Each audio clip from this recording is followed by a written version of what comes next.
Hey everybody, welcome back to the Nerdcast. It's Devin, broadcasting as always live from an undisclosed location in the center of Texas on a pretty chill Saturday evening. How's everybody doing out there? Hey, what's up, Vince? Good evening. And Lulu, welcome back. Good evening. How are the two of you guys doing?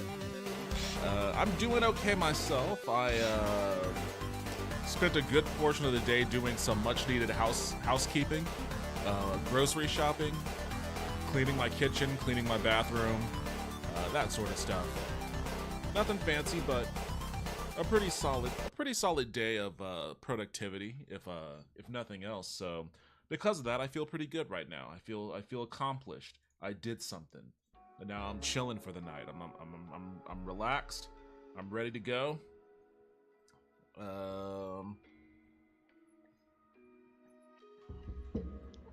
gonna go ahead and. I don't know how long it's going to take to get a full deck of people in here to play this, but I'm going to go ahead and launch King of the Castle. I think this is going to be like a Saturday staple, although I am curious about some other chat-enabled games out there too.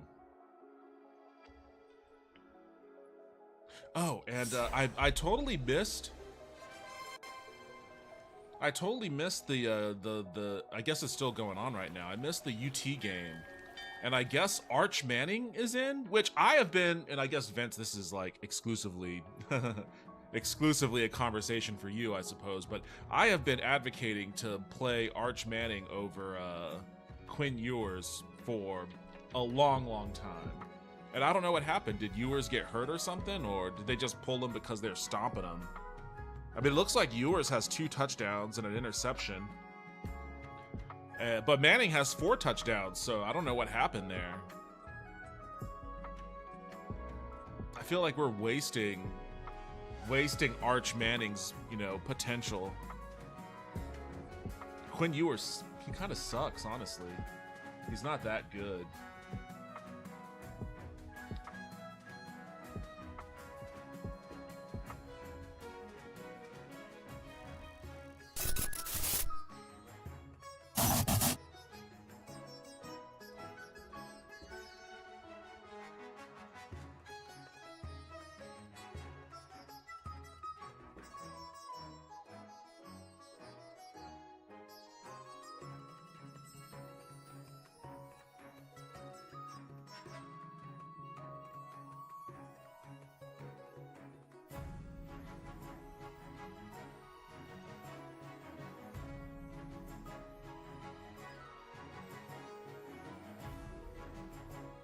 There we go.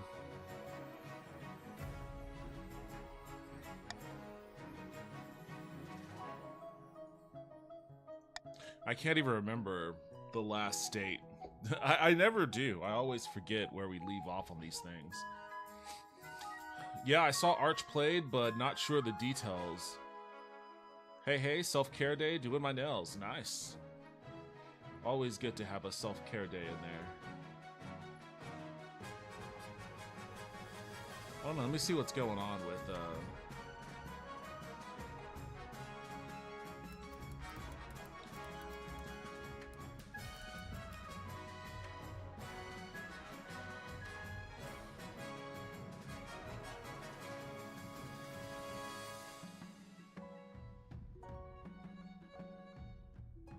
Oh, it looks like he did get hurt.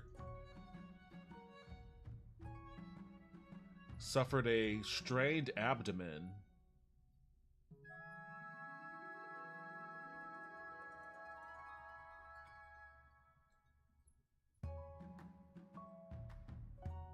I guess Arch Manning is a redshirt freshman, so he still has some time on him.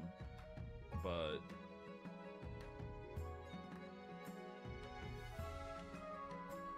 redshirt freshman Arch Manning threw a 19-yard touchdown pass on his first play after replacing Ewers, then ran for a 67-yard touchdown on his third play. By the end of the first half, Manning was 3 of 5 passing for 21 yards, a touchdown, and 3 rushes for 53 yards. Jesus, so he's basically like fucking Josh Allen. I never want to see a player get hurt. Like, that sucks. And I hope Ewers, I hope his injury isn't severe. But I'm glad we finally get to see Arch Manning, because, like, I just was never a huge fan of Quinn Ewers to begin with.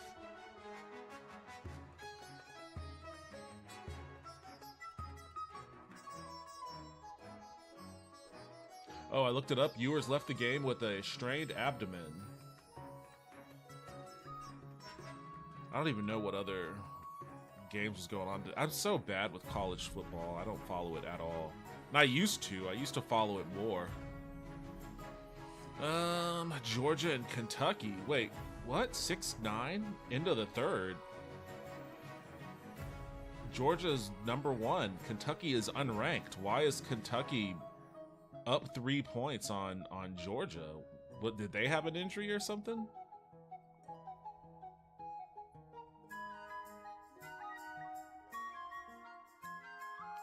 Nebraska is beating up on Northern Iowa. #7 Tennessee is completely smoking Kent State. They should mercy game that one. 68-0. Alabama 42-10 over Wisconsin. Ole Miss 40-6 over Wake Forest. I think this is a part of why I stopped watching college ball. It's because there were too many games that was just so incredibly lopsided. 40-6. Like, who wants to watch that?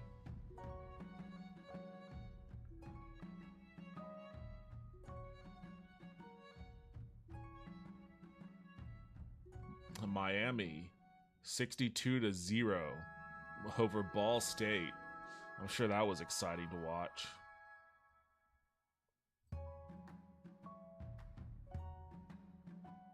It seems like LSU South Carolina was like the only, you know, good matchup so far.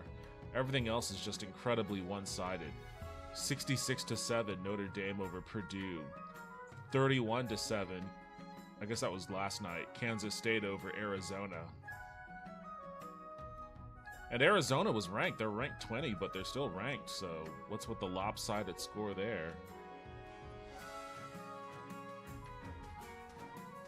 67-yard run. Must be way more athletic than his uncles Peyton and Eli. Yeah, for certain. But they always said Cooper was better than them.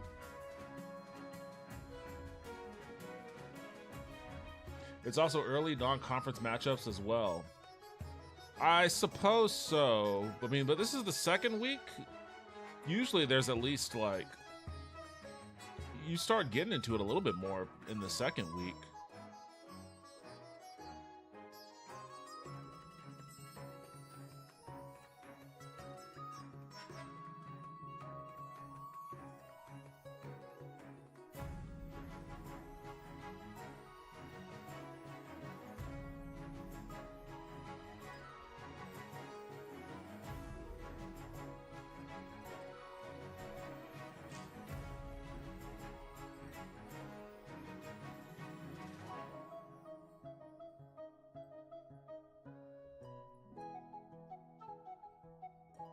My ad is about to start.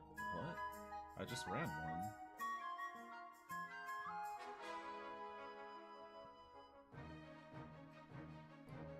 Yay, New Mexico is losing 31-13 Auburn.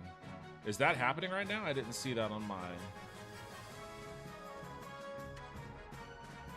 Oh wait, this is the third week. Yeah, they should be well into conference play by week 3. I don't know why Texas is messing around with UTSA. I didn't see New Mexico on this list.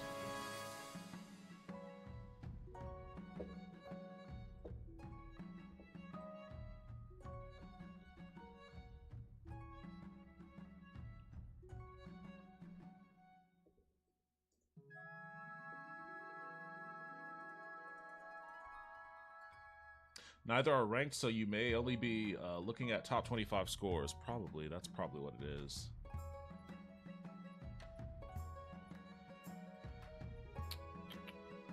Yeah, I think that's what's going on here. I didn't realize Utah was ranked, but I guess that makes some sense.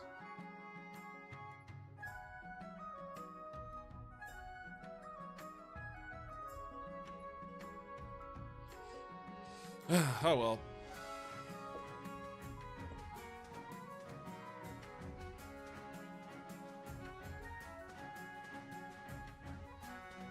I still need to curate my list of short stories that I want to read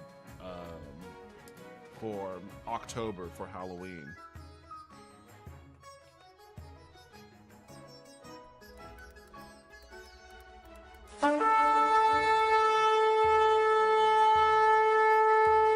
Yo!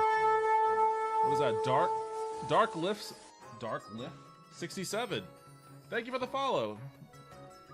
Hello and welcome. How is your night treating you?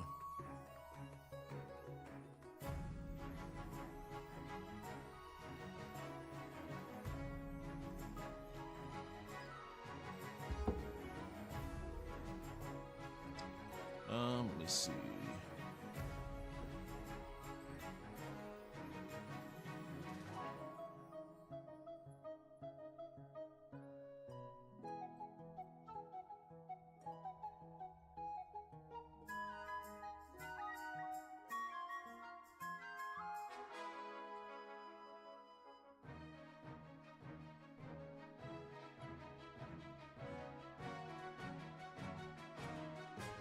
Fight the homeless on the way home, nothing new.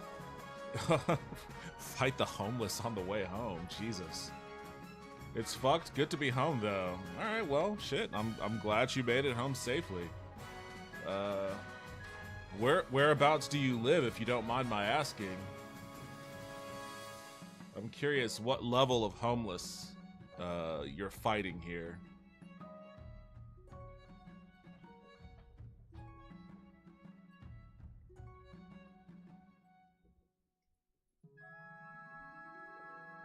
Also, if you wish to jump in on the game, King of the Castle here. I don't know if you played this before or not, but if you want to join in, you can always do !join and then whatever preferred pronoun you wish to go by, and you'll hop right in one of these 3 regions. Same with you, Vince.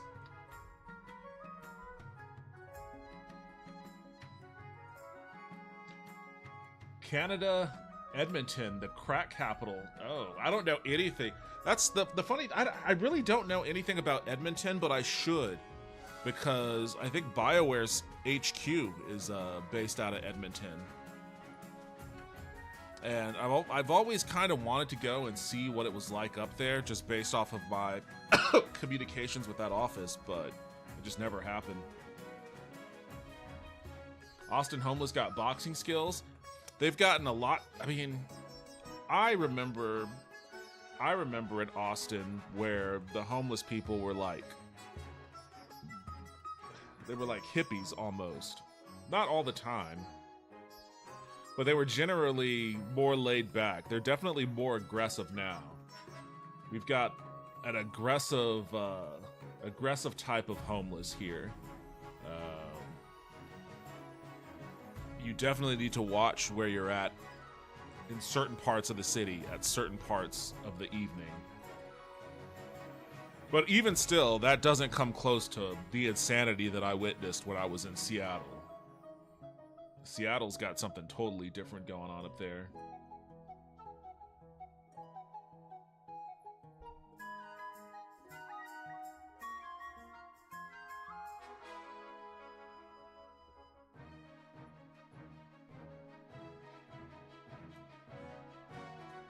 Alright, let me see.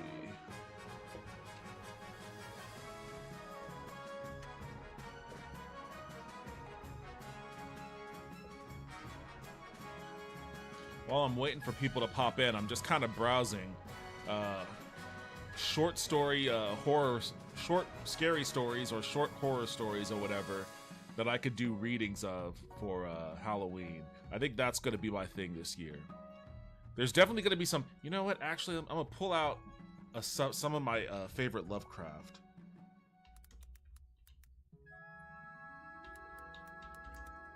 What was the website called? I think it was called, like, Dagon Bites or something like that. Yeah, this was... I don't know why it's so damn bright. Let me see. Mountains of Madness is pretty long. Azathoth, or Azathoth, Celiphias, Cool Air, Dagon. Dagon's a classic. It's not too long. I might do. I think I'll pull. I think I'll do Dagon.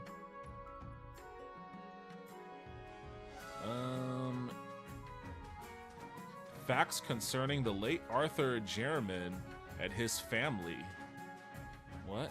His family? Wait, what? I've never heard of this one.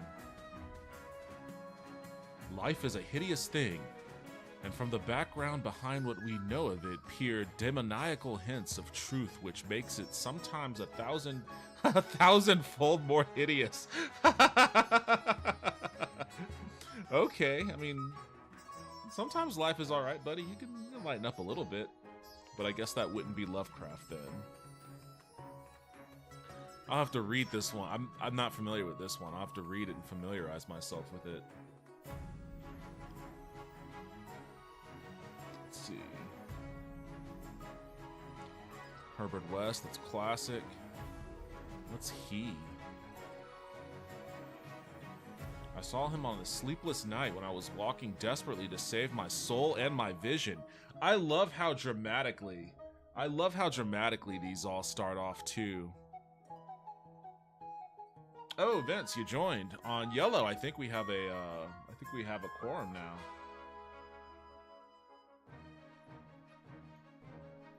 We do. All right. Well, let's get crack-a-lackin'. Again, I have no idea where I left off on this last time, but let's see. I'm going for stability, but the Grandies are trying to bring my stability down. The Counts are trying to make me poor. Okay. Wow, I've got no farming. We gotta get our farming up, buddies. We gotta get our farming going. Oh, speaking of farming, we've got food riots in the north. Well, you've got no farming up north. Short story. Other People by Neil Gaiman. I could add that to the list. What's Blue's goal? Chiefs are going for prophecy, lower own faith to 4 or less by next season. So I think they've already got that.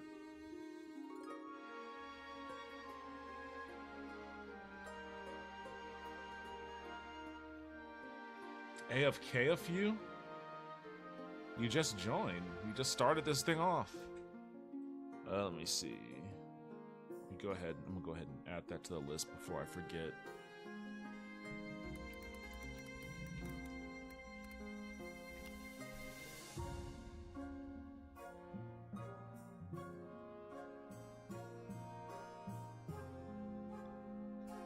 Okay, cool. Thanks, Lulu. I added that to my list. Alright, well, let's see what's going on with these food riots then. Chief Darkliff. Your Majesty, the famine in the north grows worse by the day. Riots are breaking out in all major townships from Skarma to Thormgard. Starving mobs are pillaging bakeries, granaries, and merchant houses. What are we to do? Oh, damn it! Send the army to control the riots. Import mass amounts of food from Tavolin and Kurth. The chief should buy up a surplus of grain from the Grandies. I guess the chiefs don't have a lot of money, huh? Yeah, you guys are kind of broke. You're looking pretty poor over there, Darkliff. Order grain supplies to be diverted from the south.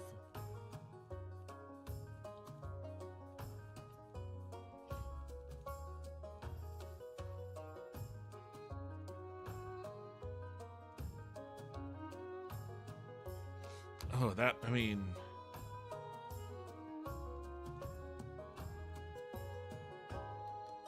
I guess I'll veto. I guess I'll veto A.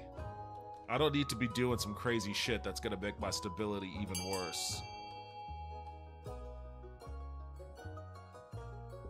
Alright, either import mass amounts of food from Tavolin and Kurth, or order grain supplies to be diverted from the south. Yeah, you guys just want to make me poor. I thought about vetoing that one. But I think I could absorb that hit.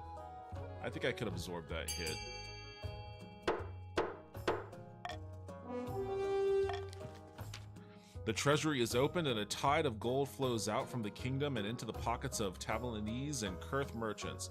In return, grain floods into the famine-stricken northern lands.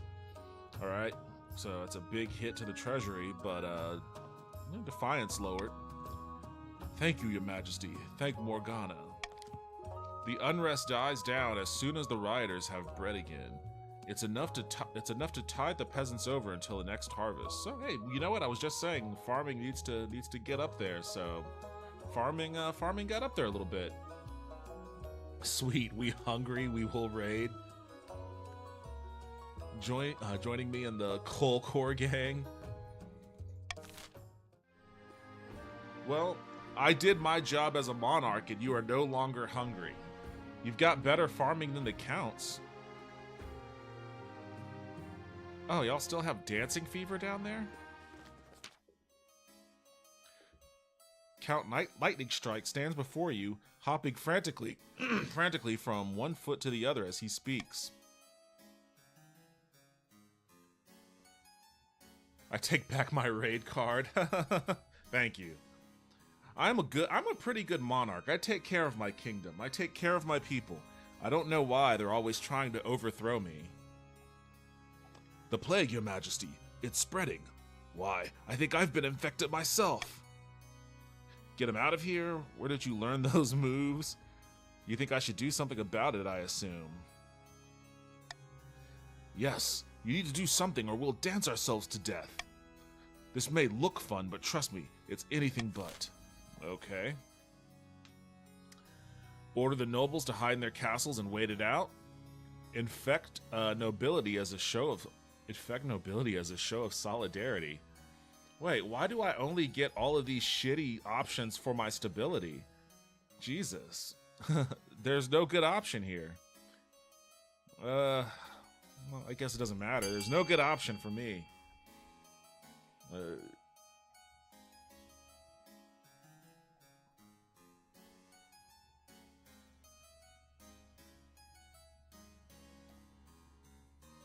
Infect the nobility as a show of solidarity.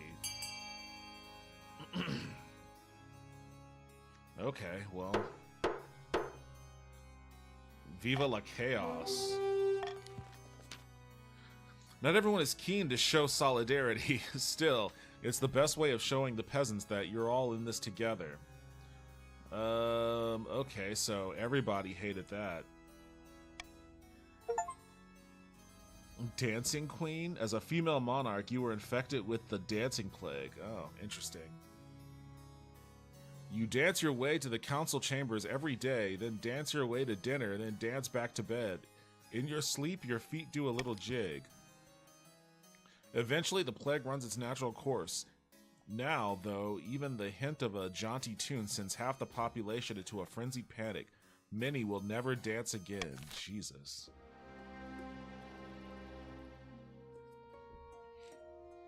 No, I'm not dancing in my dancing cloth. Well, shit. Nothing but bad options. Again, this game needs to give me the option to just pick a noble and like put him in the chopping block. Like, how dare you? How dare you do this to me? Your Majesty, those damn chiefs are up to their old tricks. Chief Darkliff has been leading his warriors on raids into my land. I thought you just said no raiding. Like, you literally just said no raiding, and now you're doing raids? Nobody was hurt, but they shook down my peasants for a petty coin and stole cabbages straight from my fields. So, the East's trade has gone down, and the North's trade has gone up. And Lulu is a little bit poor, just a little bit. How dare you accuse me of something like that again, and it's my axe you'll answer to. Your Greatness, I've no idea what Countess Lulu is talking about. Maybe she had too much wine, eh? Alright, what should be done here? A. Order Chief Darklift to compensate Countess Lulu for the stolen goods. Send the Spy Master to investigate the claims. Tell Countess Lulu to bring proof when making accusations.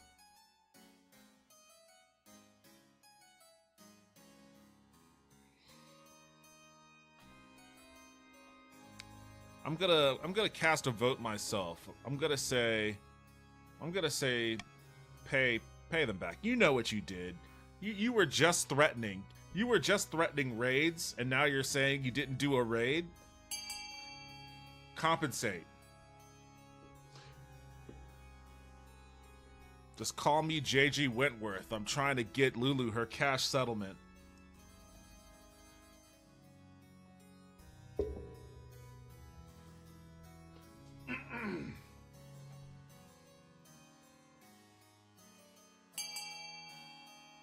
All right.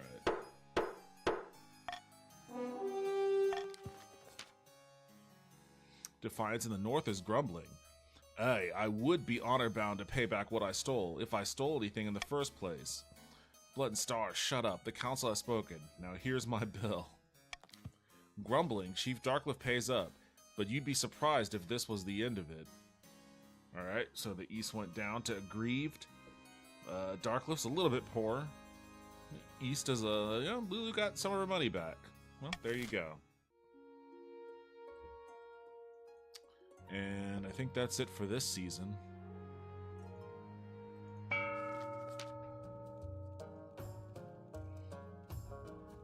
Sons of bitches got my stability all the way down to 3.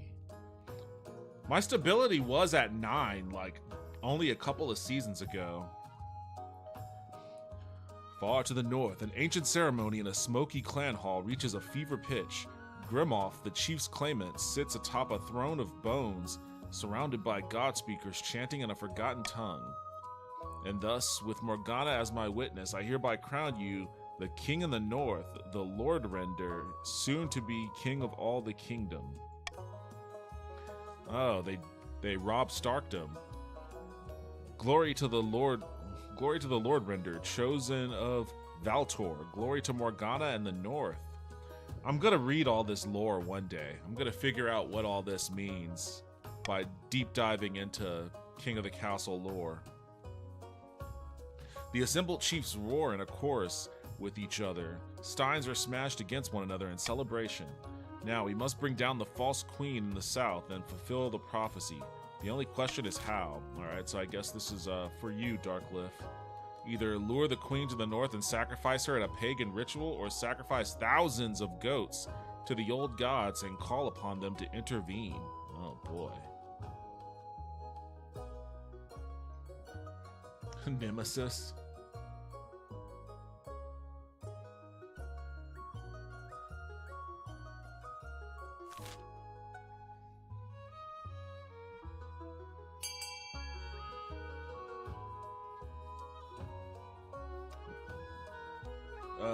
Do we have a vote, Darklift?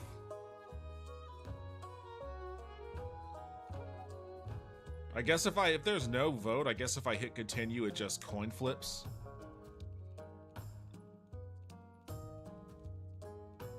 Alright, going once. Going twice. Alright, I'll just go on and go. Lure the queen to the north and sacrifice her at a pagan ritual. So it is destined, so it will be. Spread the word to all Morgana's children. The throne breaker has risen, and the false queen will fall. But first we drink, in honor of the gods. More cheers erupt throughout the clan hall. Come morning, there will be a lot of work to do. For the final stage of their scheme, the chiefs must lower their defiance to 1 or less.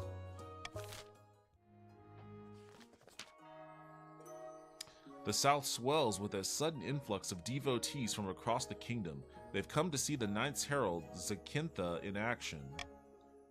In the picturesque town of Celebra, the Grandee's holy claimant delivers a speech to a raucous applause.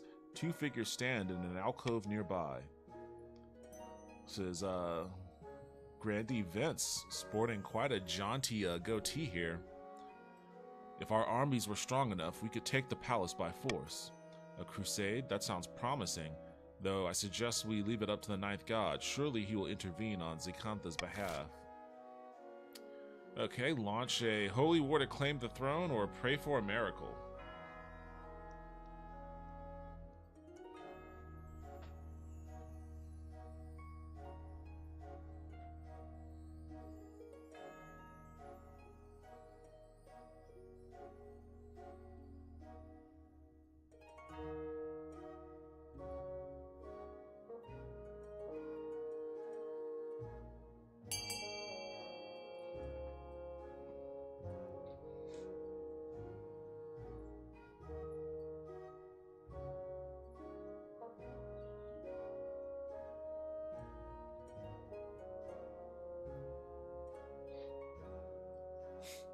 Okay, let's see.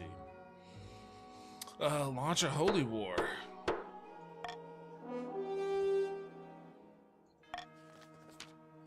A vote is called. Cheers erupt in the cramped hall of Grandee Vince's villa. For the Ninth God, death to the Pretender, death to Queen Aurora II. For the final stage of their scheme, the Grandees must raise their military to at least 5. Okay.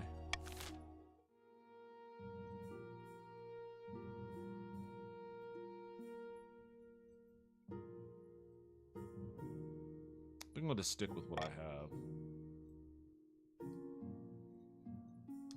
Okay, let's see. Refugee crisis, that's a little close to home right now. Famine, and a pillar of the community. Let's see what's going on in the south. Chief Darkliff, your greatness, I regret to have to bring this matter to you, but there's no other way. We've been tracking a northern criminal who's wanted in conjunction with a number of high-profile incidents back home.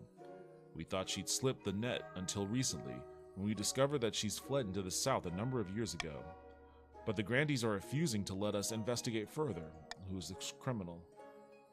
We don't know her real name, but the villagers call her Cutthroat Sally. She's lied, cheated, and murdered her way across halfway across the north. Wait a moment, are you talking about Laughing Sally? She's a pillar of the community back in Haranza.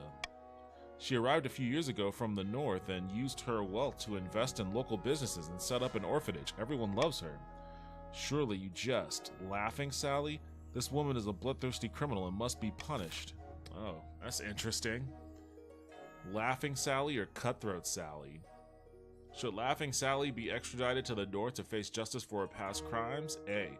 Send Laughing Sally back to the north. B. Allow Sally to stay in the south under the protection of the Grandees. C. Summon her to the capital to answer for the Queen's justice. Well, I'm gonna veto that one. Although I guess, I don't know, let me think.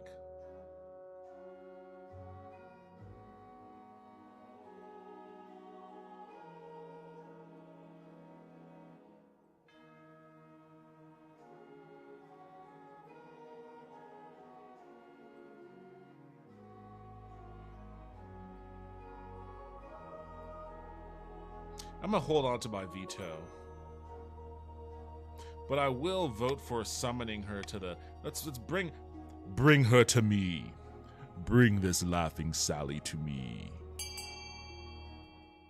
I was AFK, sorry. Will be again, I don't know when, but I'll say when I do. Fair enough.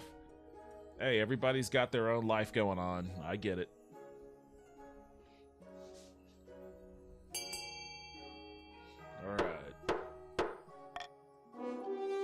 Summon her to the capital to answer the Queen's justice. Let's go.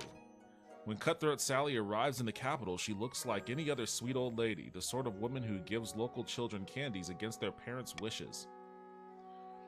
How can I help you, dearie? How do you plead to Chief Darkliff's accusations? Cut the crap, lady. I know what you did. I've seen enough. I've seen enough. She's like, how can I help you, dearie? I've seen enough. Take her head. I don't know if I'm gonna go that hard, but I'm gonna go the middle route. Suddenly, Sally's face shifts. She adjusts her posture, standing up straighter, and stares you right in the eye. Alright, you got me. I'm Cutthroat Sally, but I'm reformed now. You see? Ask the orphans. Do we have any orphans to ask? Are you really reformed, though? Do you think your good deeds wash out the bad? I hope so, Your Highness, or else I wouldn't have done them. It's all much of a muchness, really, though, ain't it? Much of a muchness. I've already admitted I'm the one Darkliff was looking for, that pompous idiot. So what are you going to do to me? Behead her? Let her return to the south? Hand her over to the chiefs?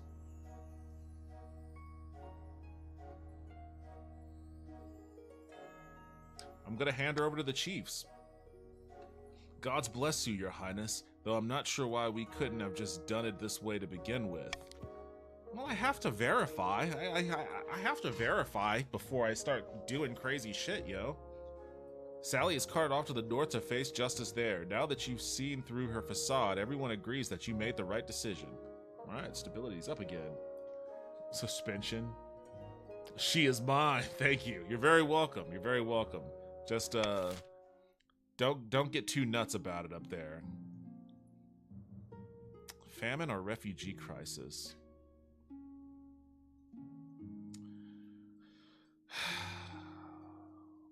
Let's do famine. Peasant. Hello, Your Majesty. I've traveled all the way from the east to beg you to do something about the price of grain. I can't afford to feed my family. A day of backbreaking work isn't enough to buy a day's worth of bread. She's right. The grain price in the east is beyond all control. Greedy merchants rake in profit while the common folk starve. What should be done about rising price of grain in the east? Put a cap on the price of grain, subsidize grain, ensure it's sold for half its worth. I can't import because I'm too poor. The free market will correct itself in time.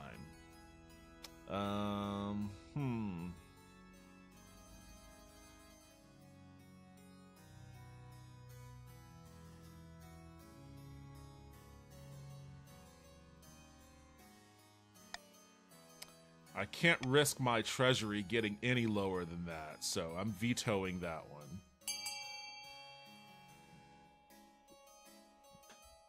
A little flaying. Always was a good pastime. What are you, fucking House Bolton? Well, I guess you are up north.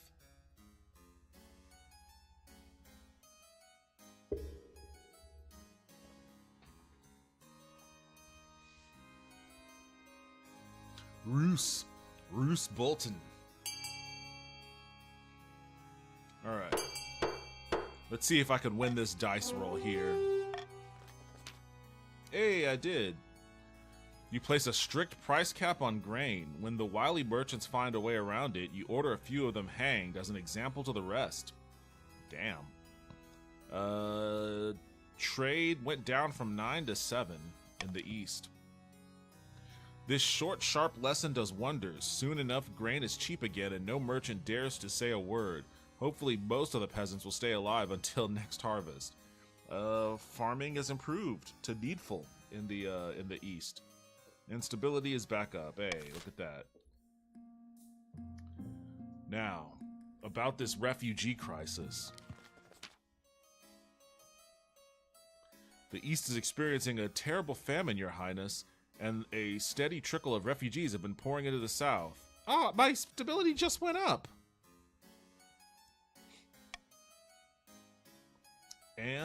Yes, it's a terrible tragedy. They're looking for food and steady work, but finding neither. They're eating the dogs! They're eating the cats! They've turned to begging. The streets of southern cities are crowded with eastern vagrants. Well, I'm sorry that my suffering people are clogging up your precious southern streets. They need help, not judgment, but will the council give it? Look at my African American over here. Look at him. Are you the greatest? Do you know what I'm talking about? Okay. So we What should be done about the refugees flocking from the east to the south? A. Distribute grain amongst the starving peasants of the east. Oof. Oh my god. What the fuck? B. Fund the local city watch to deal with beggars. C. Close out the east. Close roads out of the east. Why couldn't I read that? Or D. The queen will personally hand out bread to the refugees of the south.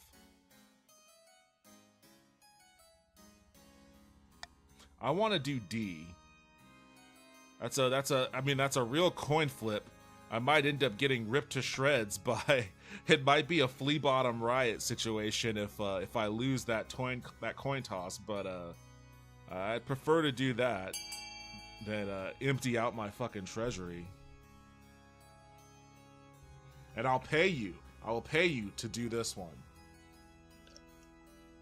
Don't listen to Lulu, Vince. Hit me with a D. Hit me with a vote for D. Hell yeah, there we go. There we go, thank you.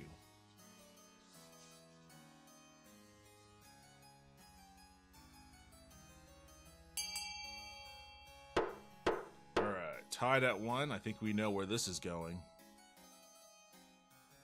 Alright. Whew. Whew. That was a close one. That was a close one there. The queen will will personally hand out bread to refugees in the south. Oh, that was a failure. Damn. You travel to Calaville, the biggest city in the south, and spend an afternoon handing out loaves to eastern refugees. Unfortunately, as the starving peasants crowd around you with hands outstretched, you're very vulnerable. They begin tearing at your robes, wailing and pleading. Bread, give us more bread. Where are you hiding it?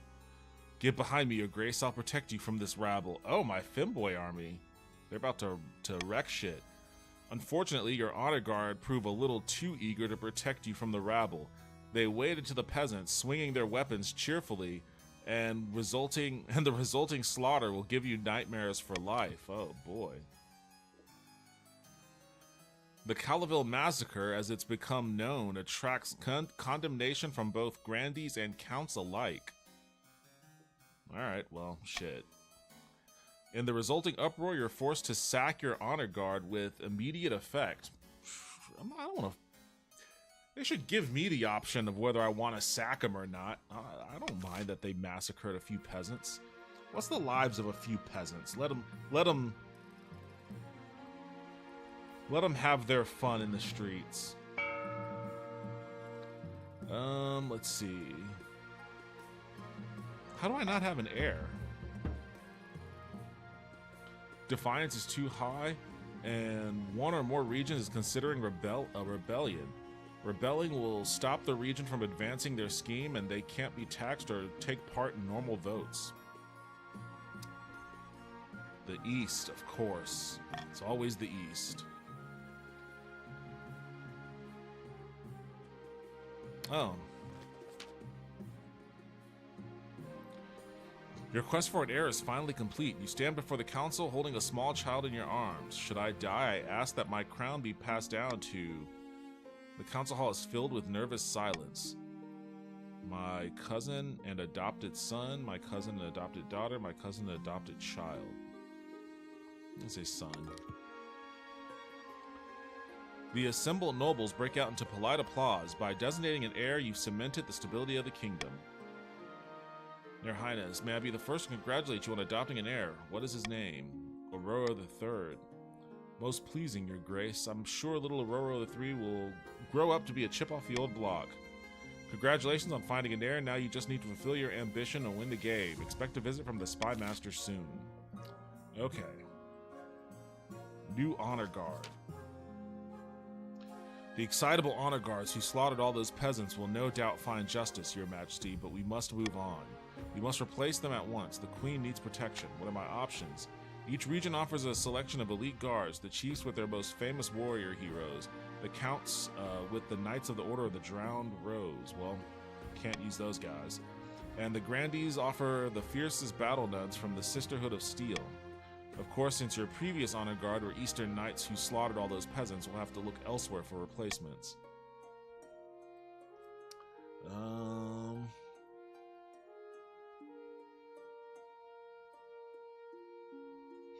The battle nuns. Terrifying warriors, and they've sworn a vow of silence, so at least they won't spill state secrets. But their faith and loyalty is to the church above all, even your safety. Alright, sorry I was late. Good evening, good peeps. I hope you're all safe and stoned. Yo, what's up, Genetic Memory Farms? Welcome back. You're just in time as far as I'm concerned. Do I want to do the battle nuns, or do I want to do the northern warriors?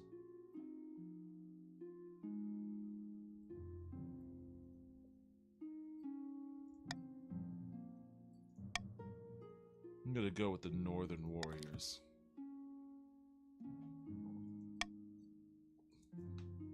The warrior heroes arrive a few weeks later. They swagger in with big grins and bigger axes, belching and singing and roaring out unsavory jokes. One of your courtiers faint. Fair enough. Alright. Retaliation. Oh god, what's happening over here? Your Highness, I'm here to complain about Chief Darkliff raiding my lands again. Again? This time, he even left a calling card with his signature after pillaging one of my caravans. The audacity. Okay, so Lulu is a little poorer. Darkliff is significantly richer. Trade in the east has dropped a little.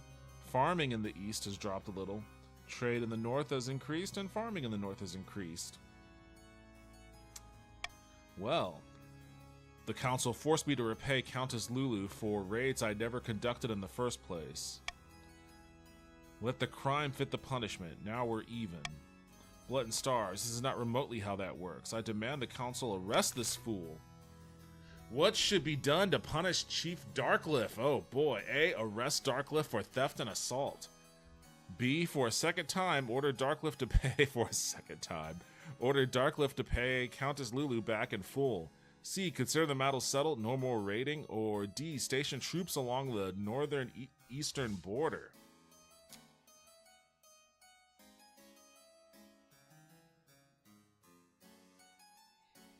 Nemesis. I've been set up. I don't know. This seems pretty...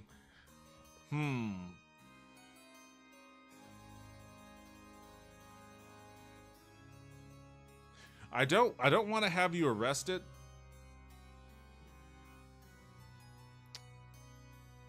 But the raiding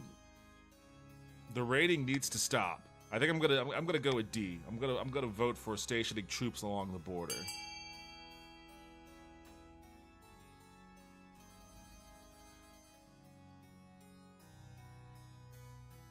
There's a little kitty sleeping behind me. I didn't know she was back there.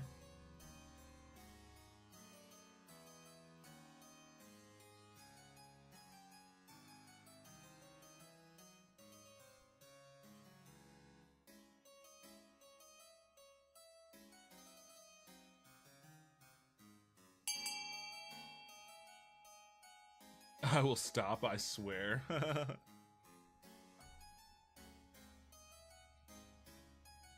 I guess you can't vote on this too.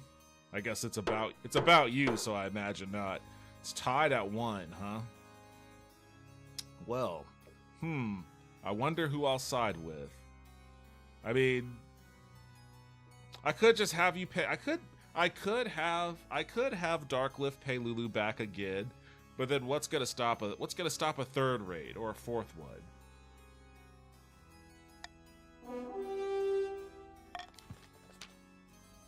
You want to put troops along the border? I suppose it could help keep the peace. Mother of Mountains, this is a total overreaction. What do you think will happen with the northern and eastern soldiers guarding the same border? This could lead to a civil war. But despite Chief Darkliff's misgivings, no major incidents are reported, at least not at first. Well, there you go.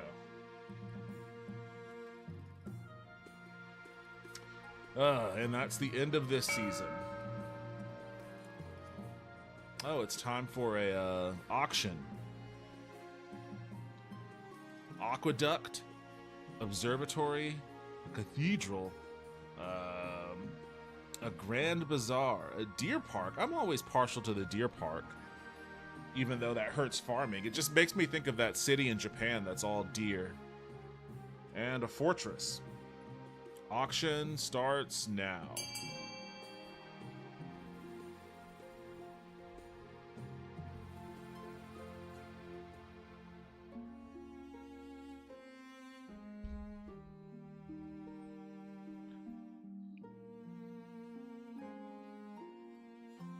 Let's see, so we have the Deer Park and we have the Grand Bazaar.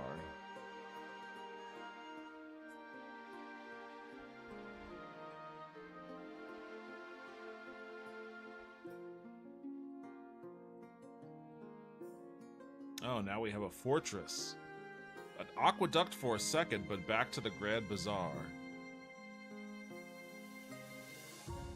You guys are just like spending pennies. There we go. 509 for the Grand Bazaar. 100 for... Oh, 1,000 for the fortress. There we go. Now we're dropping real money.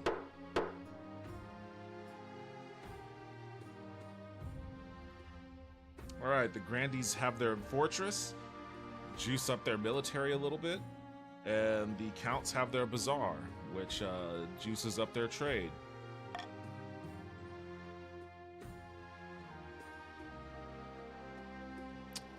Your ambition. Not good enough, I imagine. Oh, for that time that my stability was at 9. At the start of your reign, you said you wanted to be a peacekeeper. You succeeded on that front. Oh, I guess I did do well enough. The kingdom is peaceful and you're renowned for your mercy and wisdom. Well done, your majesty. But to shut down your noble scheming for good, we need to build on that reputation. Your advisors have some ideas. The common folk are a sleeping giant that even the nobles are afraid to wake. If you become beloved by the peasants, the nobles won't dare overthrow you for fear of a revolution. My advice, on the other hand, would be to infiltrate each region with loyal spies, defeat their schemes with schemes of our own, but the Chancellor has other ideas. Create a kingdom-wide spy network, or become beloved by common folk.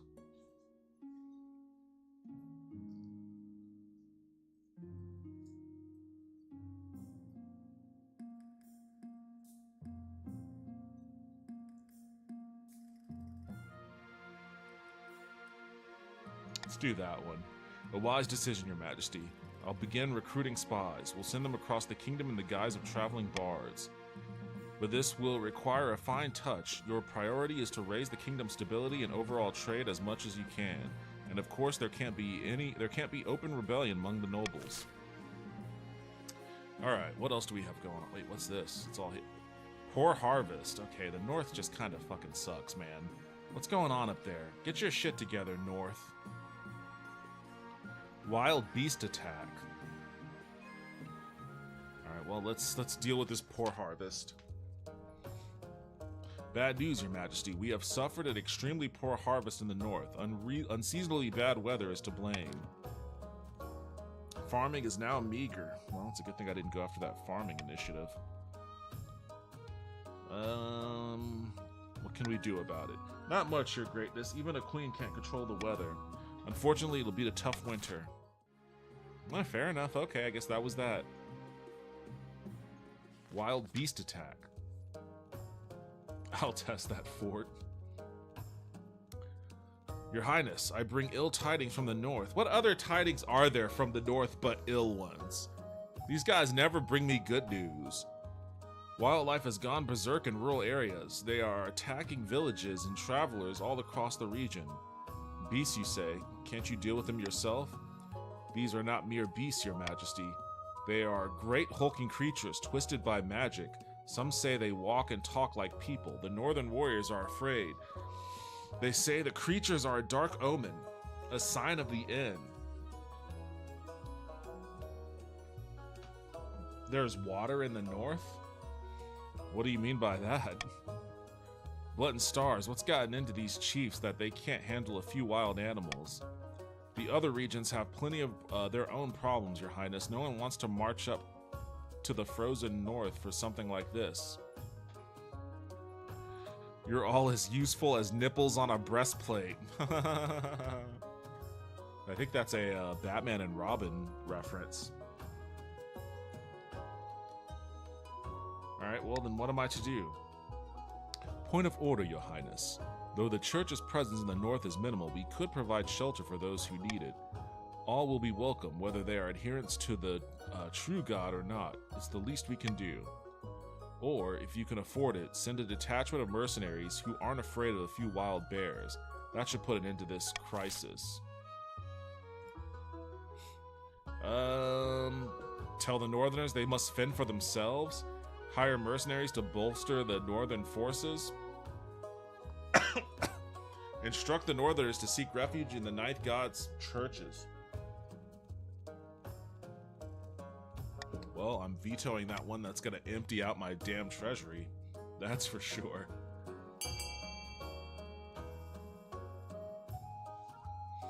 They haven't given me the ability to raise taxes in a while. I need to tax you guys.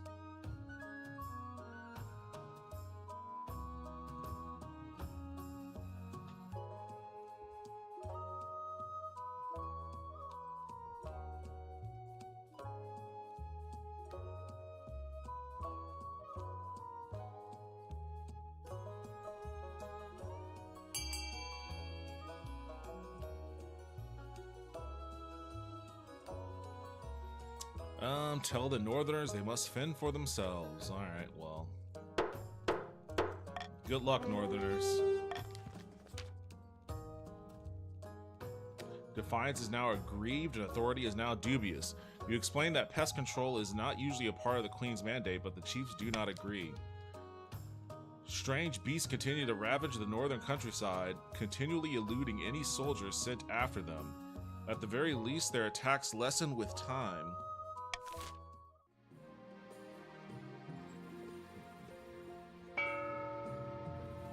Here we go.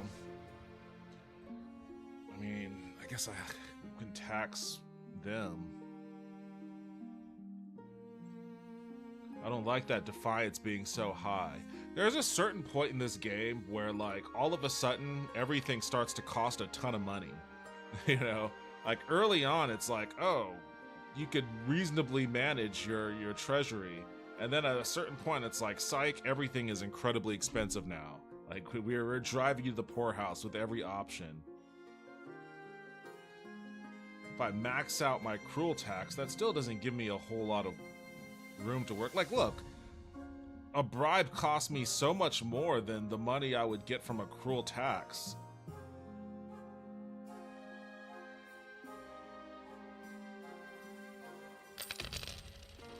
Alright, well, there you go.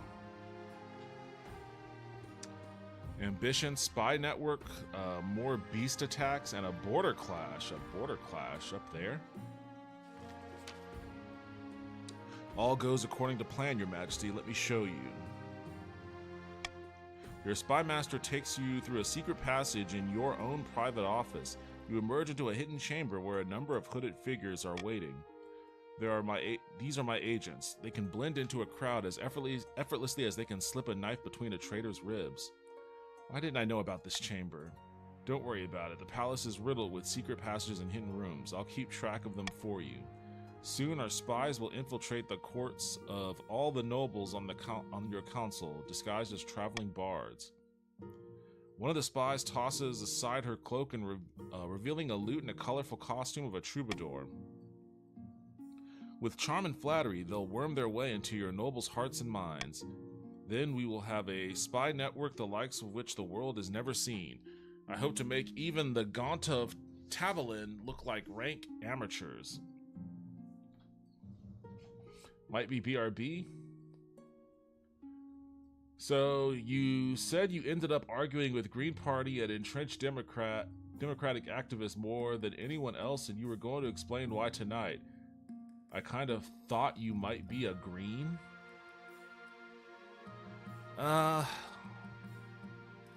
Okay, hold on a second. This should put a stop to their foolish schemes. And it will keep the kingdom stable for the rest of your reign. A little blackmail is a small price to pay. A week passes before you hear more news. Your spymaster arrives in your office with a tiny scroll as small as a cherry stem clutched between her two fingertips. This is a message from one of our agents in the field, Your Majesty. I sent her to Grandy Vince's manor disguised as a caroler armed with a lute and a book of hymns. Open it, of course. Wait to hear the success of your fledgling spy. Hey, it did succeed. The spy master studied the scroll for a moment, and a smile creeps across her face. She holds it over a candle flame, and it vanishes in a puff of cinders. She's been welcomed into Grandy Vince's court with open arms, and is already flattering him with fawning songs. Let's hope our other spies are just as successful. Over the next few weeks, you receive word from more and more of your agents. Almost all of them have successfully wormed their way into your nobles' courts. Now we must hope they can maintain their cover. Alright, here's hoping. A few more weeks pass. Hey! Hell yeah, we're doing this thing. A few more weeks pass. You wait anxiously for news of your spy's progress. One day, your spy master appears at your desk, her face lit by a triumphant smirk. Good news, Your Majesty. Our spies have uncovered some of your nobles' darkest secrets. Did you know Grandy Vince has an irrational fear of lemons? You do now. We even have a few illicit romances between the nobles and our generically attractive bards. The blackmail writes itself. I could just laugh. I'm just gonna laugh like a maniac.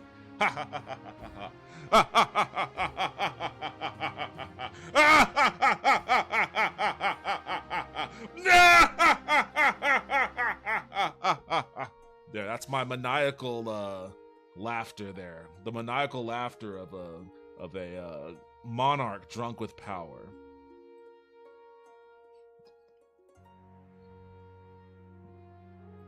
Why? With your love of trains and all? Wait, that's not a specifically Green Party thing. Okay, never mind, I'm good. Looks like you don't need a jester with these secrets. But we can't get complacent. We must see if our other spies are equally successful. Over the next few weeks, your spies send more and more positive reports. Soon you've established a spy network throughout the entire kingdom. It's with a sense of smugness that you call your next council session. As the nobles file in, you realize you know all their secrets, their weaknesses, everything. Listen, Your Highness, I was thinking that taxes have been awfully high lately. Why don't we hold a vote on reducing them? Ooh, should I just like fucking drop the iron hammer? No. I must have misheard you. I just called a vote. Let's go, chop chop. Chief, can you come up here for a moment? I need a word with you. I need a word in private. Chief Darklift walks up to your throne, his face quizzical. Your spy master leans over and whispers something in his ear, and he looks suddenly horrified. By Aldhelt's horn. How did you know that? Only my mother knows about that. Sit down, Chief. If the Queen doesn't want to vote today, there will be no vote. Yes! I am dissolving the Senate. Chief Darklift returns to his seat, trembling like a leaf. This is an outrage. A vote must go on. Hey, care for some lemonade? Oh, geez, now we're just being flagrant about it. Leave me alone. I'll do whatever you say. About time. When you leave the council hall, the nobles are quiet. They know a new era has begun. An era of cooperation. Or else. There we go. Your spouse meets you back at your chambers, your heir Aurora in their arms. I'm imagining things? Thank the gods. I'm not sure what just happened, but I've never seen the nobles look so scared. I'm just doing all the most foreboding shit. This is where my reign really begins. Everyone who ever crossed me will pay. We should start teaching little Aurora 3 how to follow in my footsteps. That's like the most innocuous one right there. Everything else is just like grim foreshadowing. Everyone who ever crossed me will pay. Then we'll go with this is where my reign really begins. Can't wait to see what you have planned. Trains! High-speed rail all across the kingdom. That night you sleep an untroubled sleep for the first time since you first sat on the throne. No matter their grievances, the nobles will never again dare to defy you. You simply need to mention offhandedly that you know what they did last winter, or that you know where they sleep at night. Hey, look at that. You won the game by establishing an impenetrable spy network.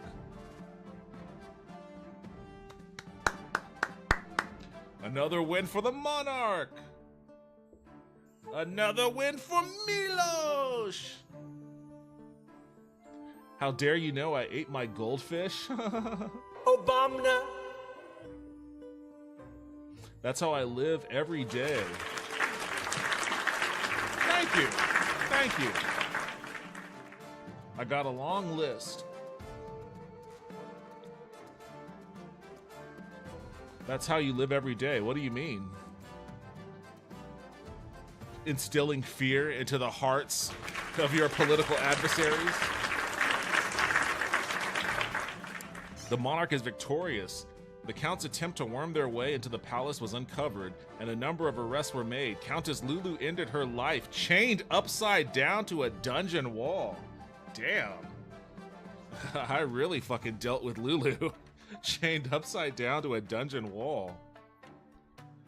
The chiefs decided that the time must not have been ripe. The prophecy was quietly forgotten by all except God speakers who waited for the right omens to rise again. The grandees prayed and prayed for a miracle to place Zakintha on her rightful place on the throne, but no miracle came. So like the chiefs and the grandees, they just were like, all right, well, I guess that's that. We're just gonna chill and do our thing. But fucking the counts, Lulu, was like, you're going to prison. You know, I know that the chiefs have been raiding your lands left and right, but we're hanging your ass upside down in a dungeon for some reason. Sorry, Lulu, I don't know. Kinky. Okay, well, maybe that's the reason. Maybe that's the reason. It's like, well, this isn't a punishment thing. This is this is more of a, you know, I exercise your secret kinks in exchange for your cooperation. Queen Aurora II ruled from the shadows, getting her way in the council with blackmail and threats. The nobles were terrified, but after the peasants considered, but the peasants considered it a golden age. After 15 years of unquestioned rule, Aurora II died peacefully in bed, and the nobles let out a collective sigh of relief. Queen Aurora II the Shadowy. 2 years, 9 months. I guess that was technically a quicker game than last time. I think last time it was 3 years. Spouse, Frida of the North. Successor, King Aurora III. Noble stats. The wealthiest noble is Lulu. The poorest noble is Darklift, but that's just a function of you joining the game tonight. Looking for revenge for every slight. Truce next time. I ain't no punk. I can be bribed. Alright. Oh, so that's my adopted son there. Authority 4? Not super authoritarian. For someone that has a shadowy network of spies and rules the democratic process with bribery, threats, and extortion, you would think my authority would be a little higher than that. Treasury, not great, but not poor. Solid stability. Well, I've left the kingdom in worse shape for sure. Alright, well, hell yeah.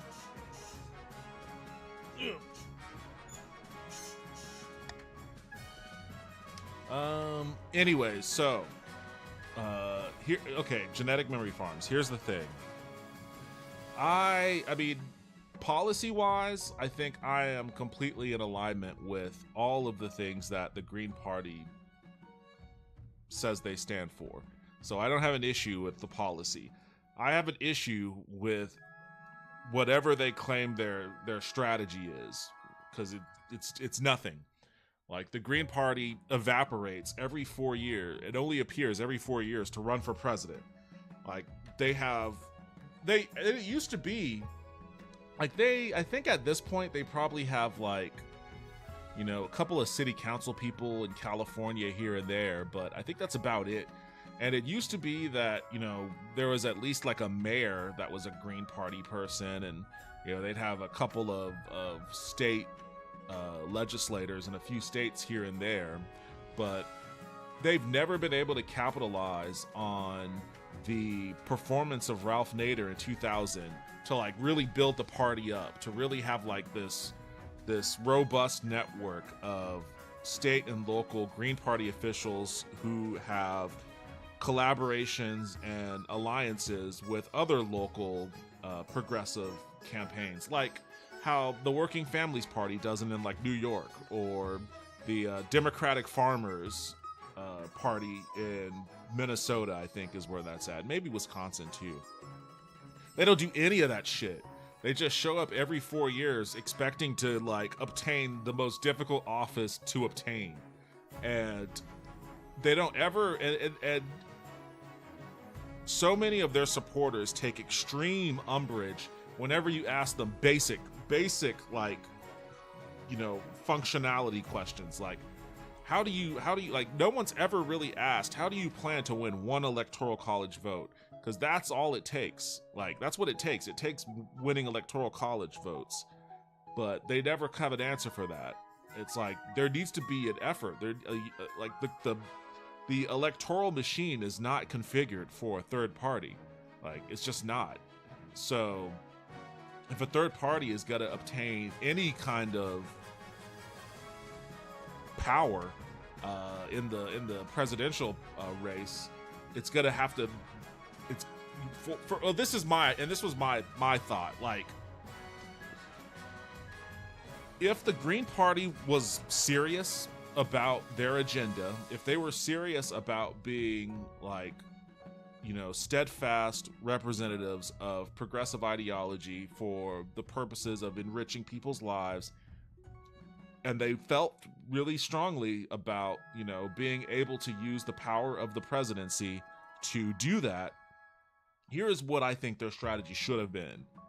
You know, find a state that has a decent amount of electoral college votes, maybe even a state like Pennsylvania or something. Or you could just find a collection of states that have smaller, the ones that usually get forgotten about in the general election. You know, Idaho and Nebraska and shit. You know, if you can find either a collection of states like that, or just one state that has a lot of electoral college votes, and then you build up your infrastructure there. You get Green people elected to city council, you get Green people elected to you know, this and that, whatever you can. Whatever there's an election, try to get a Green Party person involved there. You build up your credibility with people by having the Green Party just be in communities, doing volunteer work. Have Green people, you know, build houses like Jimmy Carter. Have Green people do food deliveries for disabled people or for elderly people. Have Green people, you know, doing volunteer work at, you know, nursing communities and shit. Like, be in the community, making your brand known, you know, and having it associated with, oh, Green equals people that do stuff for us. You know, Green equals people that do stuff for us, you know, and just build that up to the point where eventually, and it's not going to be an overnight thing, it'll probably be a couple of election cycles, general election cycles, but eventually, ideally, you would get to a point where you could have a Green Party person who runs for president in one state, and their entire goal is to just win that one state. No winning, and they have to communicate very clearly to the voters, like, we know that this system is fucked, you know, but vote for me, let me win this state, let me take these electoral college votes off the board, and we could use this as leverage with the other two parties. Like, if we could take these EVs away from the Democrats and the Republicans, then we have power, we have real leverage. We can parlay that into having some of our demands met. Like, that's what their goal should be, and that's what any third party that has any presidential aspirations goal should be, because you're not gonna win the popular vote, but even if you do win the popular vote, there's a very high likelihood that well, I mean, if you win the popular vote, I guess it's it would necessitate you winning some electoral college votes. So I mean, but if you're that popular, then it's not an issue. If you're popular enough to win the popular vote nationwide, then you're probably you probably have put the Green Party to a position to supplant one of those other two parties. So, you know, you can try that route too. That's infinitely more difficult, but you know, the goal should be to if presidential politics is your angle, the goal should be leverage. You're not going to become president, but you can rat fuck the process if you take EVs off the board, you know, and force, if you take enough where, you know, I think it's actually in the Constitution that that if a party doesn't have 270, I think it actually goes to the House of Representatives, and the House of Representatives have to vote for who the president is going to be. I don't know how that would work out, but I mean, that would be a tremendous, that would still give you a lot of leverage, because like, if you have the infrastructure and the local name recognition and positive association in a state where even before you get your name on the ballot, people can see, that's going to be a problem. Like the Green Party in Pennsylvania is going to be a problem. You know, you can parlay that into concessions and leverage before the votes are even cast. You know, that's kind of, and it's kind of similar now that I think about it. I guess it's a little, it's different, but there's some similarity to how RFK is keeping his name on the ballot in some states and taking his name off the ballot in others. It's not quite the same thing, but it's a little similar. So, but I always have these arguments with, I mean, you know how I feel about the Democratic Party, so you get why I argue it with establishment Democrats. But I end up arguing with Green Party people because they just have like this baby brain notion of, you know, one day, you know, enough people are gonna vote for Jill Stein or whoever, you know, in enough of the major electoral vote states that Jill Stein's gonna win, you know, enough of the electoral college votes to become the president. And it's like, that's not gonna happen. Like, that's not gonna happen, you know. So, and then arguing that, and then anybody that makes that point, you know, the counter argument is, it's either you're a shill to the Democrats, or you know, you don't know how electoral politics works. If people vote for her, then she will win, and all of that sort of stuff. And it's just like, every 4 years, like, where, and then it's like, so then what is the value of the Green Party though? Because they don't really do anything outside of election years. Like, you never hear about, like, I hear more from, you know, Working Families Party. I hear more from like DSA, which isn't even a real party, but you know, they probably should be, honestly. Like, I hear more about, you know, the Democratic Farmers if I'm looking up shit up north. You know, there are, like, the thing about third parties in America is that we don't lack for them. There are hundreds of third parties that exist in America.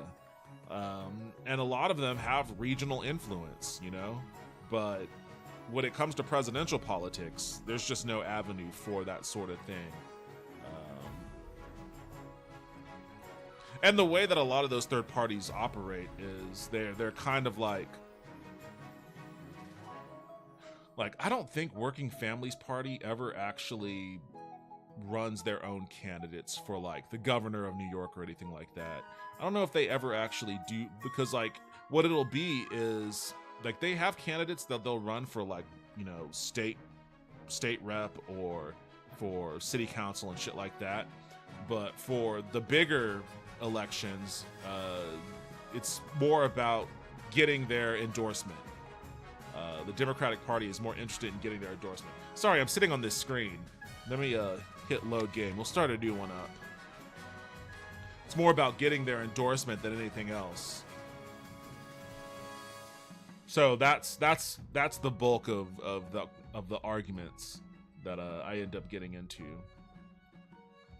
Agreed, they need to either establish themselves in every local election or co-opt Democratic groups locally like the Tea Party did to Republicans. I feel like the Electoral College is outdated and was much more necessary when the population was much smaller. Well, the Electoral College is really just a mechanism to keep slave states, in power. It should be abolished in its entirety. It would be, and especially in a world where all of the states have never been more interconnected.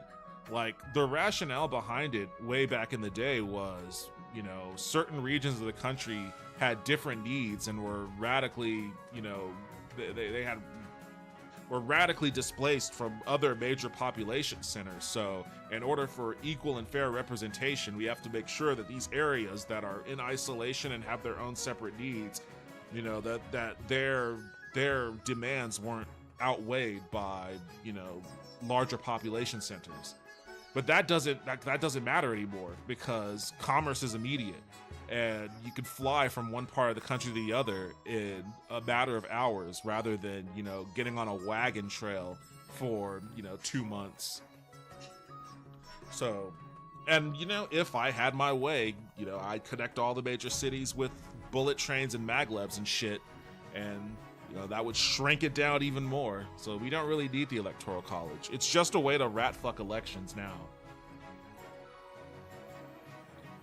It would be nice to see that, and I agree with your assessment. I think right now it's either used as a fundraising excuse every 4 years at worst, or some weak political organizing at best. That was one of my points of contention, is that it seems like they just pop out every 4 years to fundraise, and then they get a lot of money, and then they just fuck off to the Bahamas or something. Yeah, the modern society, electoral is outdated. So yeah, that's pretty much where I'm at on that. And it's not that I'm anti-third party. I wish we had, in the absence of a parliamentarian system, you know, which would, you know, necessitate coalition building. I think that all of our elections, you know, from the president on down, should be popular vote, no electoral college or anything like that, and ranked choice voting, like federally mandatory ranked choice voting in every election that is held, because then you can do coalition building. You can give third parties more power through ranked choice voting, at least. So that's where I'm at on that too. I am lagged. Am I still in? I saw you in. Yeah, you're still in the Chiefs. Alright. Start with my coronation. Your Majesty, it was an honor to serve your mother, but now it's time to wear the crown. As is tradition, the consul will decide what happens at your coronation. Should I get changed in my waterproof robes? It may be for the best, Your Majesty. Shall we call in the nobles, or call the nobles in? What kind of coronation will be held for the next king, for the new king? A. Host a lavish parade with jugglers and fountains of wine. B. Force the commoners to swear a blood oath. C. Throw the king into the river. D. Troops shall bear the king through the streets atop a shield. I'm gonna veto A because I want to hold on to as much of my money as possible. Have at it with all the other stuff, though.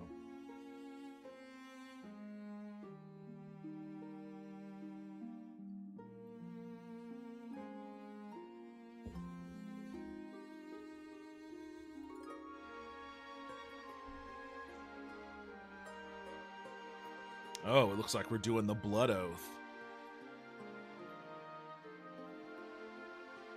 Force the commoners. Alright, well, I guess we're doing a blood oath. The common citizens of the capital are lined up in a winding queue that loops along a dozen streets. One by one, they are brought before your throne, bowing and scraping. After a bit of prodding from your watchman, each citizen slices their they do that palm slice thing. I never like seeing that in a movie where they have like a knife and they just rake it across the palm. Ugh. Each citizen slices their palm and smears their blood on your boots, swearing their eternal loyalty. No amount of scrubbing will save your shoes after this. Authority is now 7, imperious. The last monarch to hold a blood oath ceremony was King Timion the Mad, who also once declared war on the color blue. The peasants muttered darkly that another tyrant now sits at the throne. Alright, stability is already down to 5. Path to victory.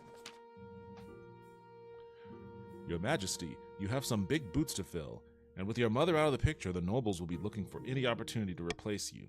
When you die, how do you hope the kingdom will remember you? As a conqueror.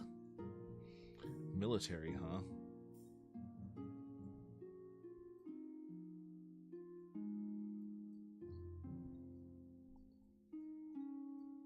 Alright, fuck it, let's do military. As a conqueror. A warrior king is sure to be remembered fondly if he wins more battles than he loses. Palm cuts are the fucking dumbest. The fat on the forearm below the elbow is perfect. Fat on the forearm below the elbow. You mean like right here? But the palm is supposed to be dramatic, though. It's how you become a blood brother. Slice your palms and then you shake hands. Infect each other with blood diseases. I suggest over the next few years you focus on improving the kingdom's overall military as much as possible. Once you have an era, we'll return to discuss how your ambition is progressing. Good luck, Your Majesty. And council introductions. Oh. She left. Now that you're the king, your first duty is to meet with the Council of Nobles.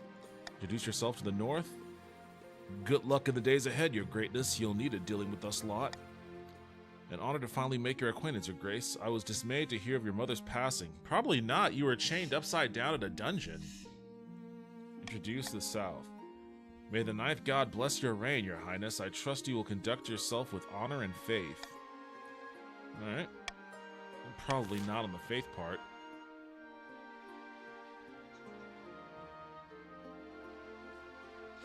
That is above the elbow. Point your finger at the floor.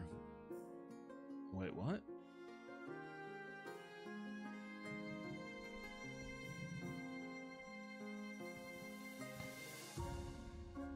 So like the underside.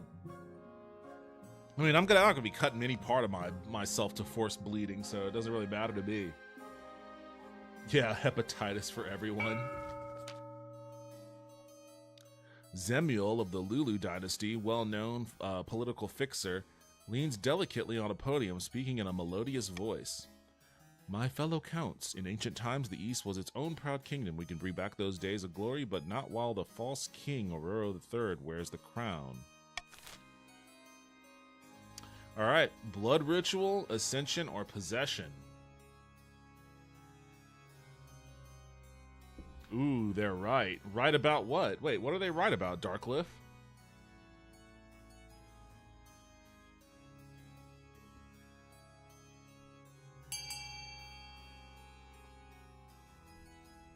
Possession? Okay, I don't know if we've done that one before or not.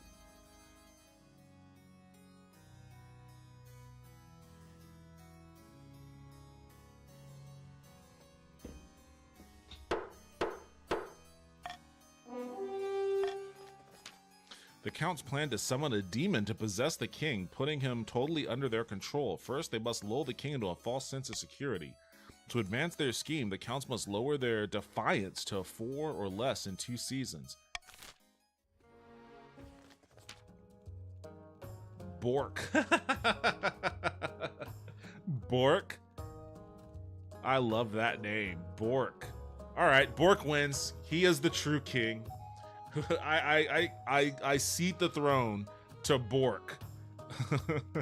You now must all swear fealty to King Bork. Bork of the Darkliff clan, charismatic political mastermind, stands precariously on a longhouse crossbeam, droning as if in a trance. Chiefs of the North, we all know I should be on the throne, not this imposter King Aroa III. How do we make that happen? All right.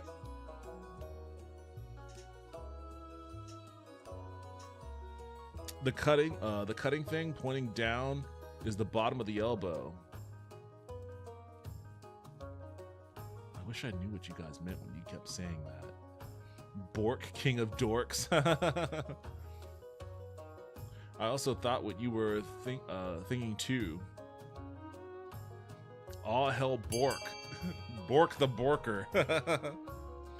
You gotta vote, Darkliff. Oh, you're in an ad. Wait, an ad? I don't see one running.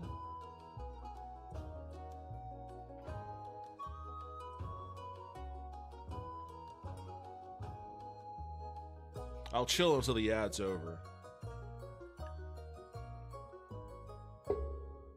In fact, I'll be back in 1 second.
Vote A.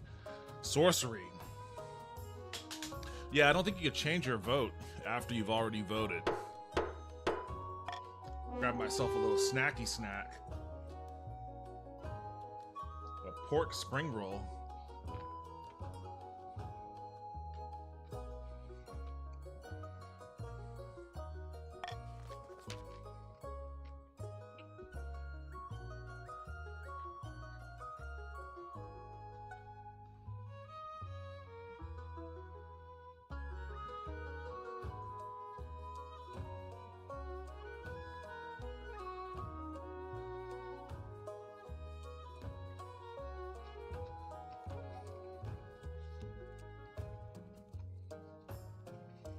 Yum. Yeah, for certain.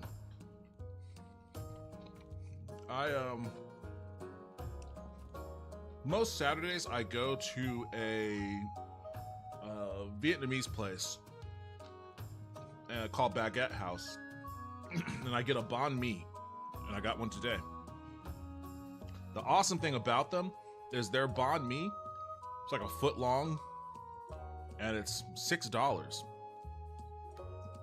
Like, you're not gonna find value like that at any other restaurant worth eating at in Austin. So like, I go there regularly and get myself a $6 banh mi. But today I also got the spring rolls too. OMG, now I want the barbacoa dumplings from Lucky Robot. Those are good too, but I feel like those are probably more expensive than $6. I need to go to Raw. I need to go see Joe at Raw.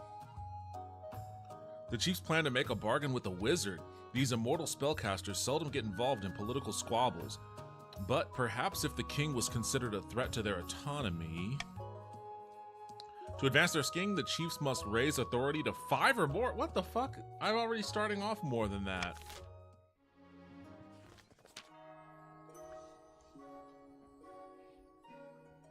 Balthazar of the Vince lineage, sinister southern vintner, stands bathed in sunshine, droning on as in a daze. A false pretender occupies the throne while my claim is ignored. Grandees of the South, this is a stand in our honor. We must not allow it to go unanswered. Alright, I guess Vince, this is you. Doppelganger, intimidation, or fervor?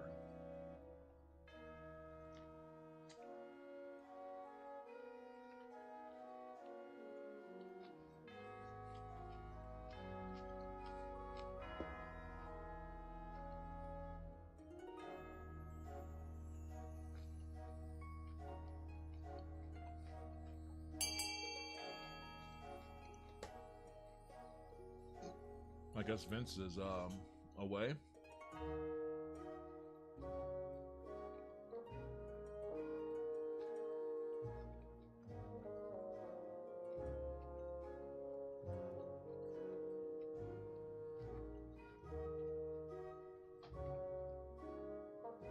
All right, going once.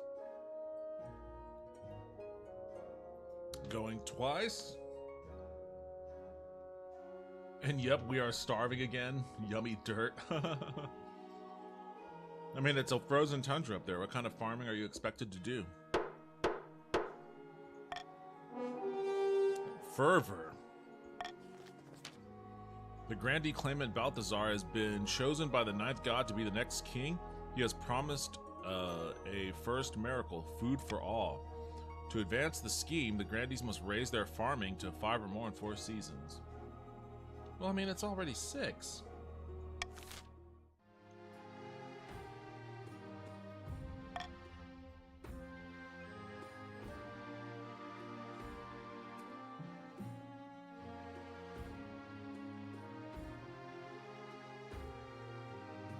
I don't like any of these.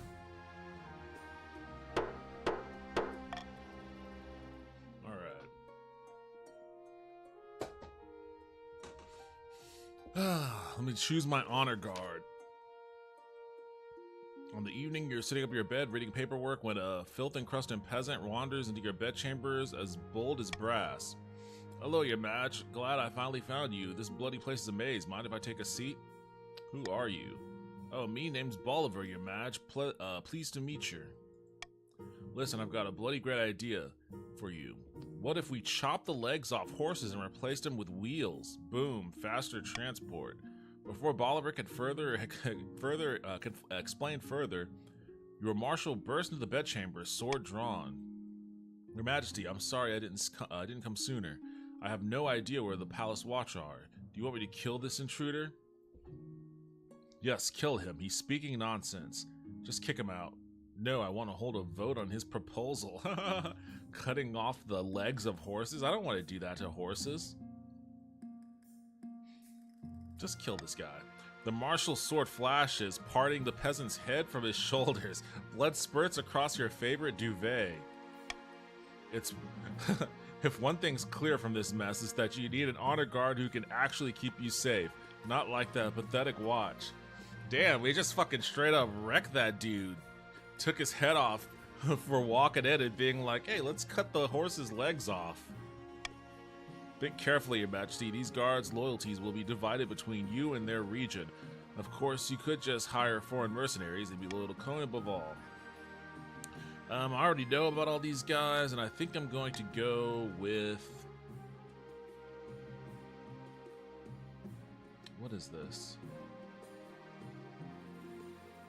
Yeah, I think I'm going to go with the Battle Nuns.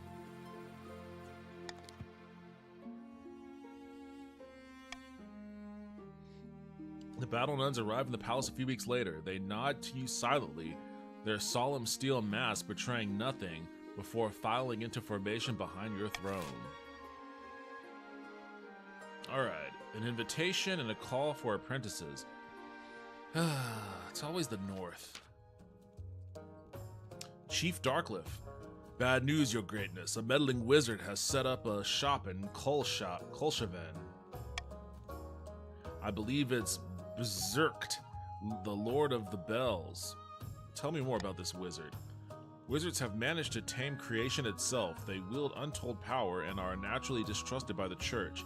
Even the High Inquisitor wouldn't dare move against them openly. Berserkt has influence over sound and its counterpart, silence. Though this power seems meager compared to other wizards, they are not to be underestimated. They put out a call for new apprentices, which is a rare event. This is a once in a lifetime opportunity for many. Droves of unwashed, glory-seeking common folk from all over the north are lining up for their chance. Not just peasants. I, Lulu, will have also decided to apply. The competition will be fierce, but those peasants are no match. I'll be the most powerful noble this council has ever seen. You couldn't put your clothes on if it wasn't for your servant's help. Oh, these two. These two.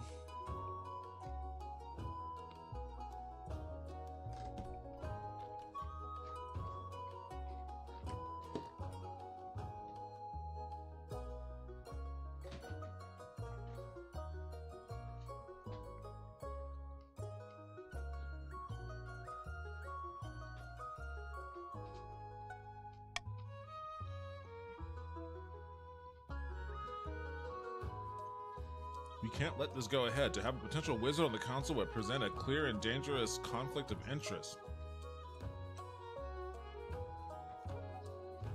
Then we shall assemble the council.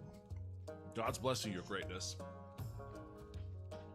We'll protect you, your majesty, Giga Chad. Let me be a wizard and I'll side with the monarchy most of the time. Most of the time.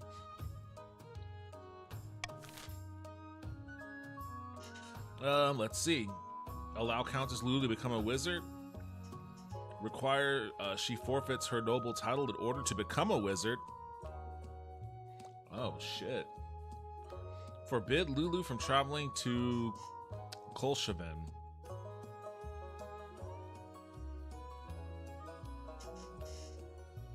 Wait, aren't they doing blood ritual?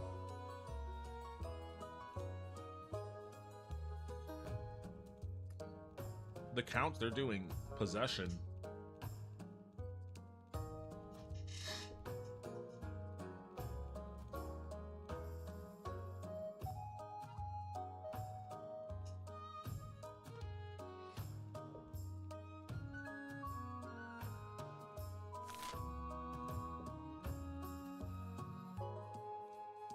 I kind of want to take all your money, Lulu, honestly.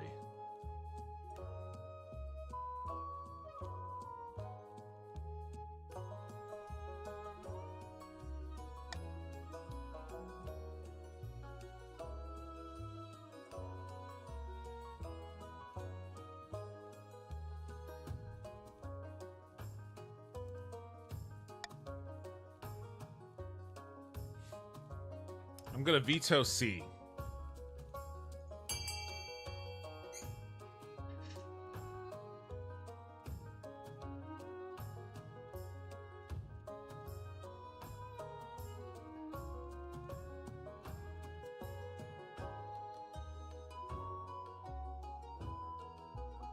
Oh, it's all on Darkliff now.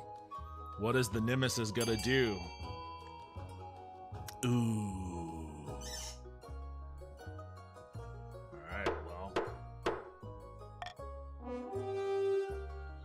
She forfeits her nobility, her noble title in order to become an apprentice.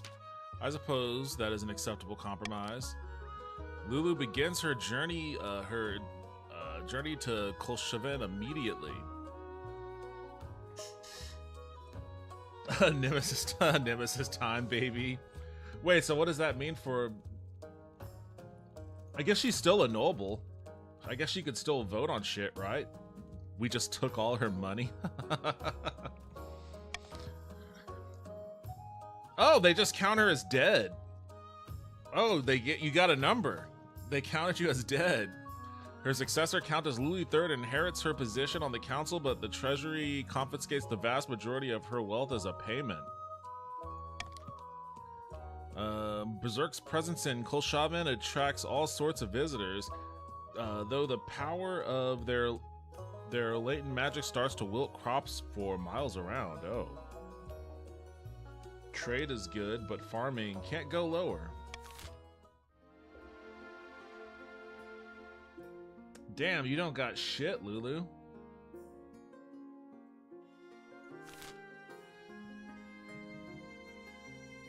Oh shit, and I'm still the Borking first.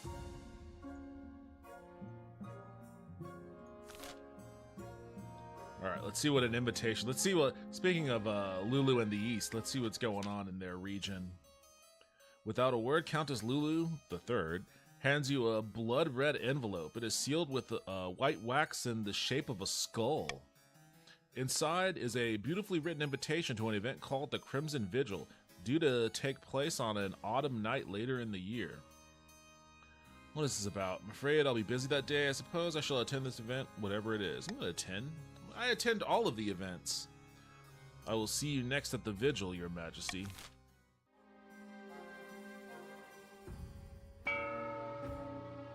Oh, it's auction time. We have a monument, a prison, a stadium, a thieves guild, aqueduct, or a library.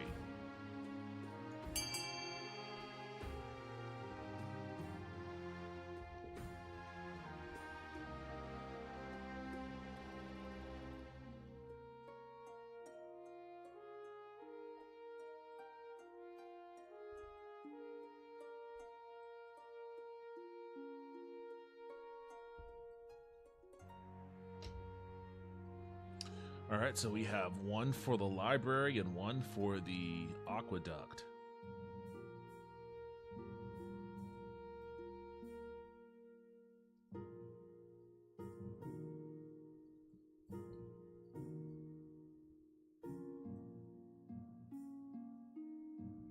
Oh, we got a big chunk for a monument. Wait, what is this? Oh, yeah, you guys need that, huh?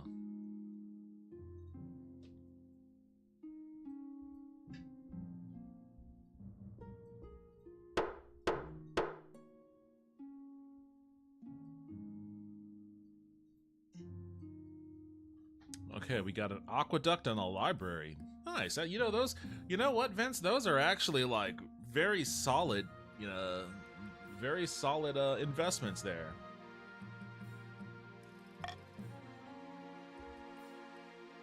The Crimson Vigil, food riots. God, the North, man, the North. Finding a spouse. Let's do the spouse thing first. Your Majesty, it's important that you find a spouse sooner rather than later. I'll take the liberty of finding eligible candidates. What is your preference, men, women, or do you not mind? Any. Thank you, Your Majesty. I'll send out messengers to the most influential noble families in the kingdom. Let's see what they have to offer.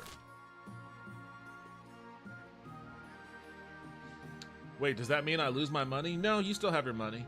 If the thing that you bid on doesn't get selected, then whatever amount that you bid goes, it doesn't get taken away from you. You only lose money if you win the auction. Let's go to the Crimson Vigil. The Crimson Vigil takes place in a bleak castle atop an eastern hill. Your journey takes weeks, and your baggage train keeps getting stuck in bogs. Guests at the Crimson Vigil compete on who can dress in the most ghoulish and frightening costume. What did you dress as? Oh, so it's like Halloween. A demon with horns, cloven hooves, and red skin. A dragon with gem-studded wings and a golden tail. A ghost in tattered clothing draped with clanking chains, or just your normal clothing? I mean, I've got the money to spend. I can be a dragon. I'm gonna go with the demon, though. The red dye makes your skin itch and your hoof-like shoes are difficult to move around in, but you strike a startling figure. As you're assessing your appearance, Countess Lulu sweeps in, dressed as a living corpse. Welcome, welcome. I see you are dressed as one of the servants of the seventh god. How delightfully blasphemous. Please remember to stay in the upper levels. The dungeons are out of bounds. In the ballroom, you find the counts gathered, all dressed up as frightful monsters, wolfmen, pumpkinheads, and witches. A waiter glides past holding a tray of canapes. Canapes? I don't know how to pronounce that. A pianist plays a mournful tune. The Crimson Vigil begins at midnight. What role will you take? A mourner, or are you willing to portray a Hound of the Betrayer? Can you tell me more about these roles? Surely you are familiar with our customs, Your Majesty. If you are unsure, you should stick to being a mourner. Do you have a more prestigious role you can offer me? The most prestigious role is the King in Exile, but that is usually reserved only for counts who have been attending the vigils for many years. I will play a mourner. I will play the one of the Hounds of the Betrayer. I want to play the King in Exile. I don't know what any of this shit means. Why doesn't she just explain this to me? I don't know what the fuck this is. Maybe I should just stick to being a mourner then. Your ceremonial role is to stand among the other mourners and wait for the hounds to catch the king in exile. After that, just follow what the other mourners do. Good luck. The counts gather. After Count Lulu delivers a short speech about remembering the old ways, a flaming crown is placed upon her head. I will be playing the king in exile in this event. The hounds of the betrayer will try to catch me, but fear not, I am swift as a falling star and old as the hills. Stand among the mourners. Lulu runs down the corridor, flames licking behind her, pursued by a dozen counts in monstrous costumes. It's a bizarre sight. Wait. Half an hour later, Lulu is dragged back, her crown still smoldering. One by one, the other mourners drop to their knees in a posture of worship. Bow before the captured king in exile. What is this? Refuse. The counts murmur in shock as you stand stubbornly, arms folded. The ceremony concluded with a mock execution and a bottle of very expensive red wine spilled over Lulu's head. After that, the music is more cheerful. The counts dance and chat along into the night. At dawn, you board your carriage and begin the long journey back to the capital.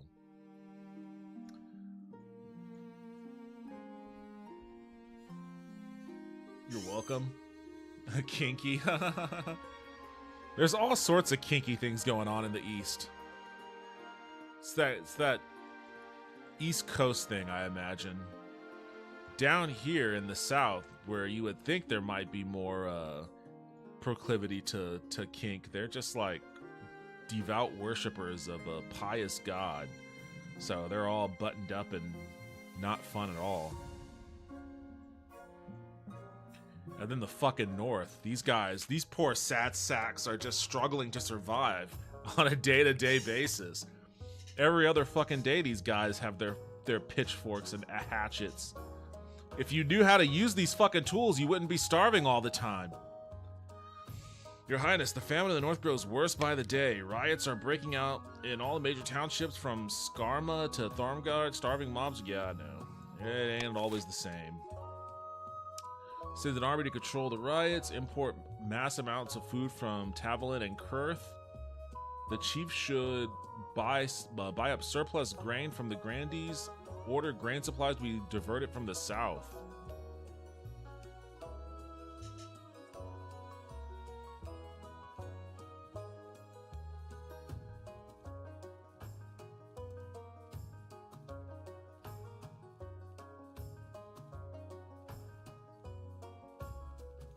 I'm gonna say B. I'm gonna cast my vote for B.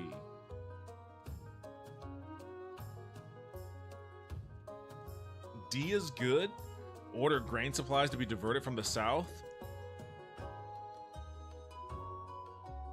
I mean, the south can afford a hit and trade.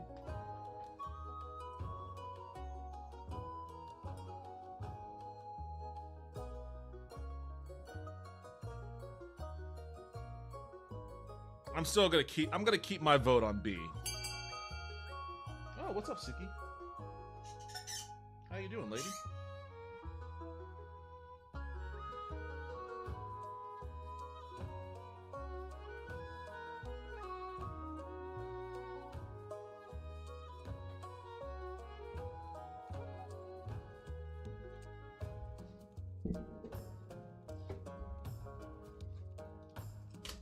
Chief should buy surplus grain from the grandees.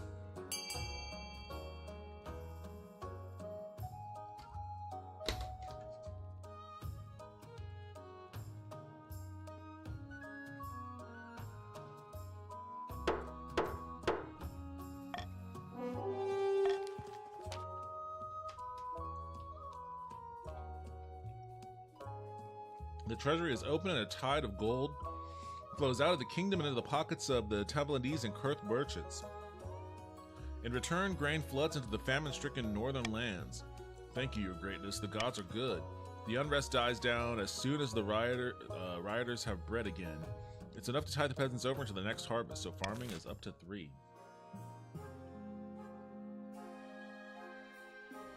Alright. These sons of bitches. Hidden in a labyrinth beneath the eastern castle, a pair of counts meet to speak of their schemes against the king.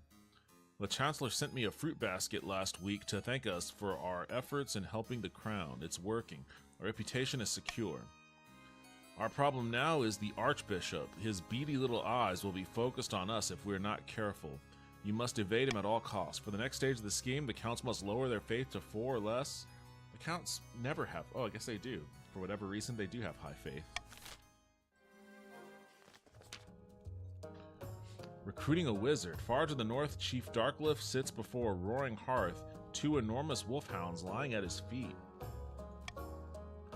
A shadow darkens the door. The hounds whimper and flee, tails tucked between their legs, as a skeletal figure steps into the room, accompanied by the jingling of 1,000 tiny bells. Oh my god, that's berserked. My apologies. I have that effect on dogs. Their ears are so sensitive. Why did you call this meeting? I may be immortal, but my time is still more precious than yours. I thought we might have a common goal. The king has been overstepping his bounds recently, hasn't he? That's true.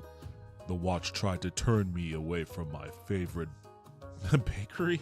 The Watch tried to turn me away from my favorite bakery last week, simply because my presence shattered all the windows in a mile's radius. I'll help you. Those fig rolls are worth committing regicide for. But first, you'll need to take care of the bees. Did you say bees? Yes. In the Dreamlands, they call themselves the Dreams of Beings, and they're a deadly foe, even for a wizard. Of course, their waking selves just tend to buzz about and pollinate flowers. They love all kinds of royalty, protect them from magical threats, but they won't harm non-magical folk beyond the occasional sting. Okay. For the next 2 stages of their scheme, the chiefs must lower all regions' combined farming to 14 or less.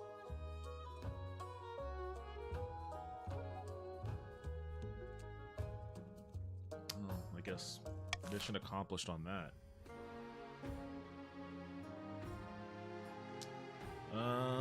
Let's see. Lulu has no money, so I can't really tax her. Vince has got a decent amount, and he's got some wiggle room there with his defiance, so I'll tax him. Darklift has some money and some wiggle room. I'll tax him too. Let's get some of that money back.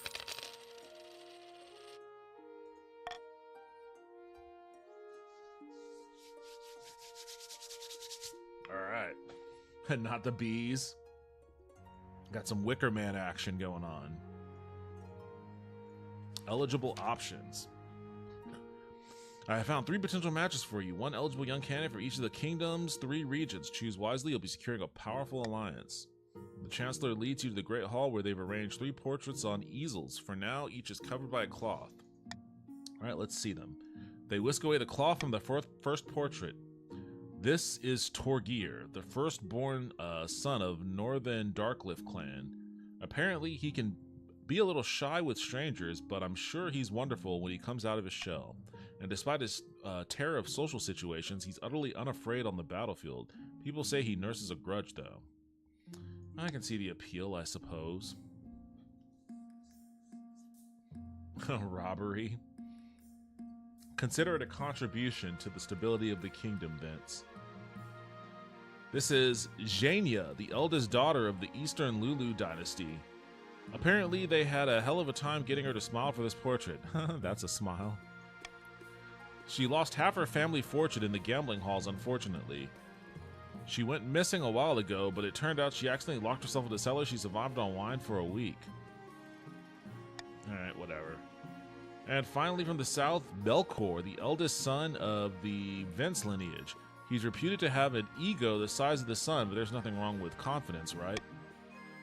Like many in the south, he claims to put his faith in the ninth god above all worldly concerns.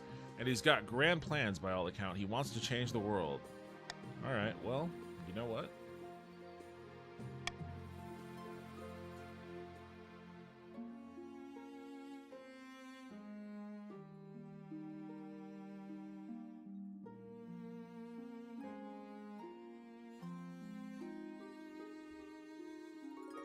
I made my decision. I think I'm gonna go with the Counts. Okay, the North didn't like that, but oh well.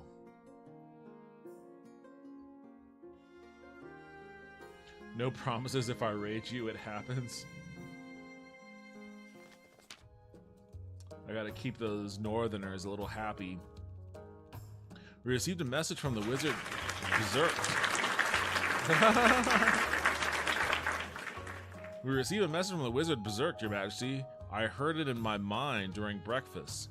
It was quite disturbing. Their new apprentice, Lulu II, has died. This is quite normal, Your Majesty. The survival rate of wizard's apprentice is less than 1 in 10. Man, they can't stop killing Lulus. This is a Lulu massacre. I am J-Drunk. Get ready to see my dick.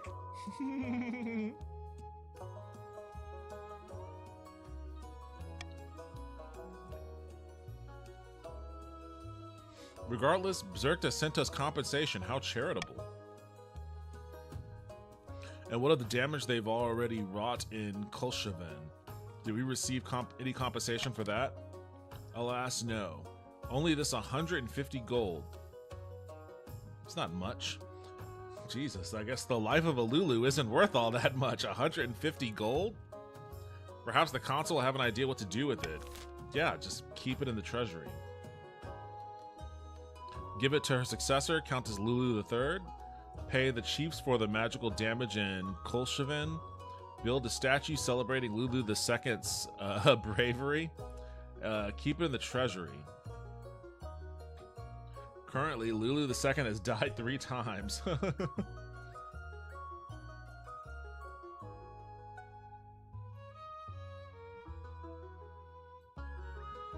Aw, poor Lulu III. She only has the $100. I'm gonna vote to give it to Lulu.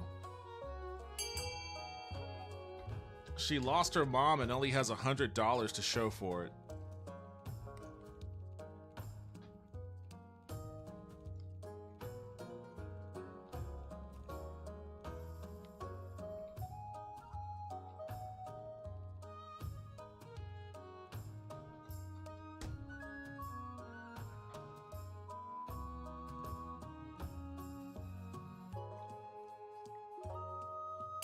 Pay the chiefs for the magical damage.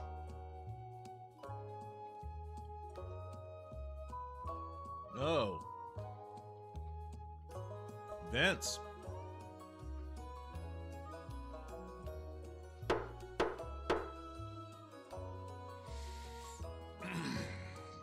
Well, I could either side with them, but that's a 40% chance, so I don't like that. I'm going to give it to Lulu. That's it.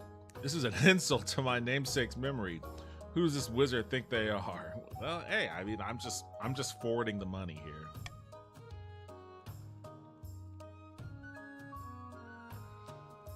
Here's some extra. Fuck it, take a little extra. I mean, the reason why I have so much money in my treasury is because I took it all from her to begin with. Fine, I can live with this.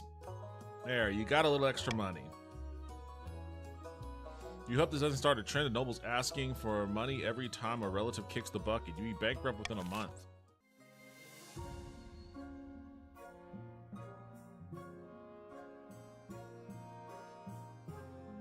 Thank you, Street Corner Becky. I'll help you with your next auction. You guys fucking scheming over there.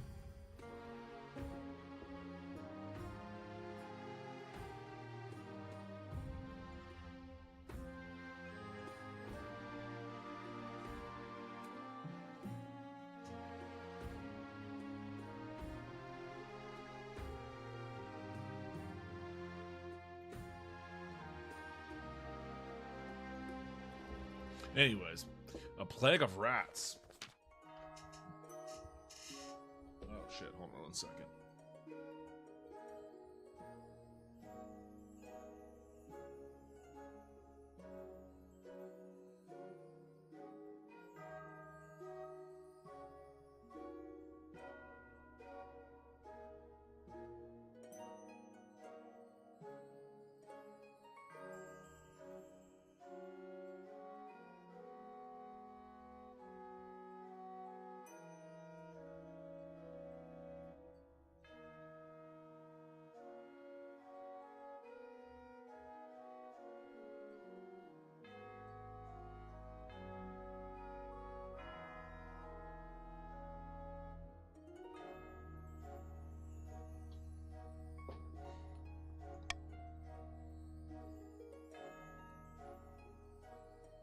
The fields and barns of the south are overrun by vermin, and we've no more poison for these horrible things. We can't cope anymore.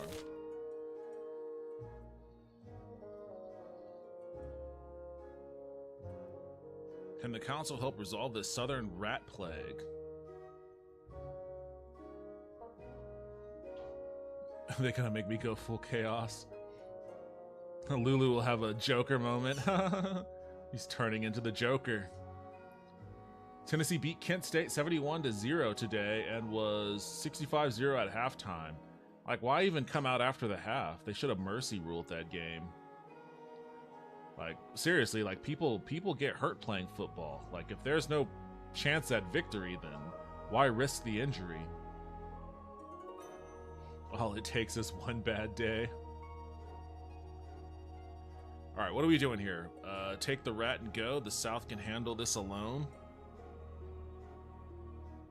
Deliver a supply of rat poison. Send them a shipment of cats. Hire some adventurers to clear out the rodents.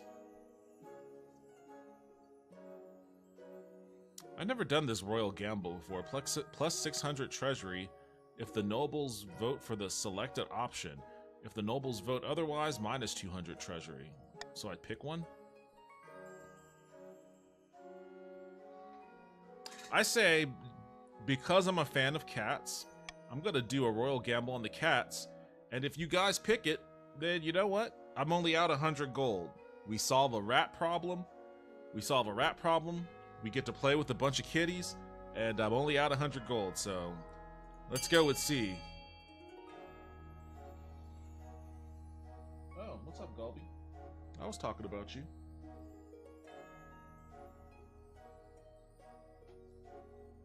You want to say hi? No? Oh, you jumped back. You jumped back. Okay, well, I'll leave you alone.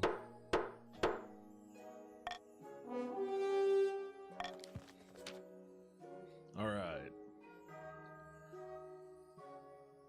Vince bows to you deeply. Okay. Kingdom Treasury is now 5192. Kingdom Treasury is now 4692.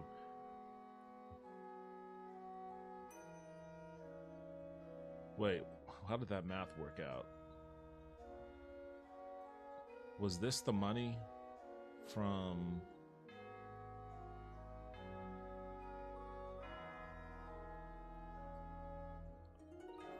don't know how that worked out.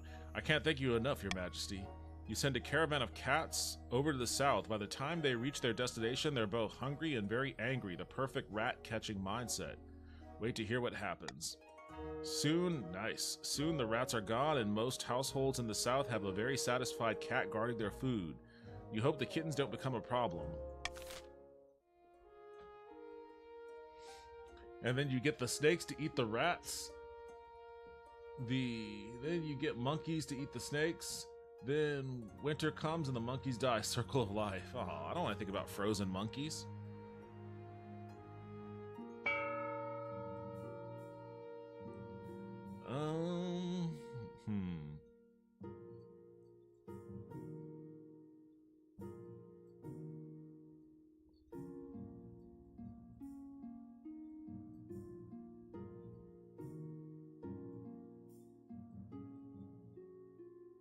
I'm gonna stick with what I have.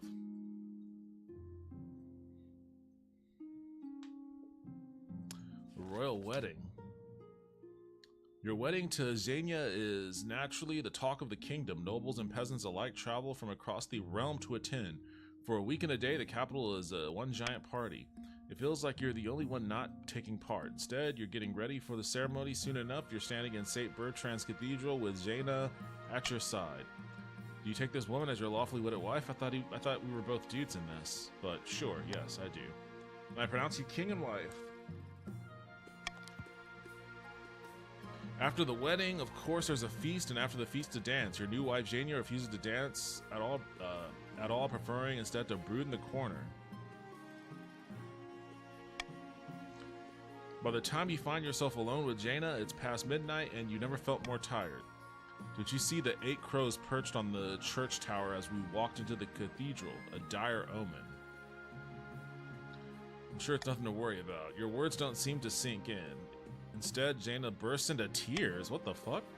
The peasants have the right idea. They get married for love, not for politics. Oh, to live a simple life of a commoner. Somehow I doubt you'd enjoy being poor. Your life's not so bad, or there. We're both in this together. I'll give him that one. You comfort Jaina long into the night, listening as she expresses her doubts and fears. As dawn breaks, she falls asleep on your shoulder, exhausted. Okay, well, there was that. A matter of faith. Your Grace, I've come up with an excellent money-making scheme. I'm listening, or you have a hidden agenda, don't you? Instantly accusatory. Nothing of the sort. Have you heard of a thing called simony? It means selling off priesthoods to anyone who wants them. I've already spoken to the Archbishop and convinced him it's a good idea. Of course, he'll get a healthy cut of the profits, and so will you. Let me guess, you need my help getting it past the consul. The High Inquisitor wouldn't be happy, sounds immoral, and why would anyone pay to be a priest? Fair question. It's a very cushy job for a noble's third son who's too wimpy for the army and has nowhere else to go. Why, my little Ivan would be a perfect first candidate. I was skeptical at first, but Countess Lulu has really sold me on the idea. Let's put it to a vote, shall we? Permit the church to sell priesthood? Or no? This is bound to backfire.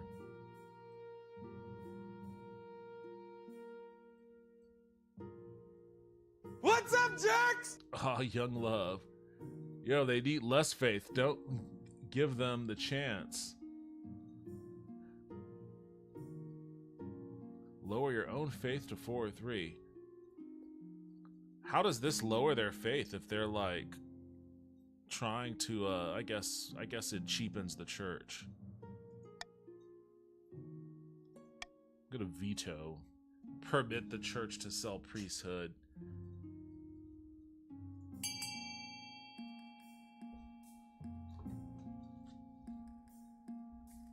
Man, I picked a bad batch of grapes.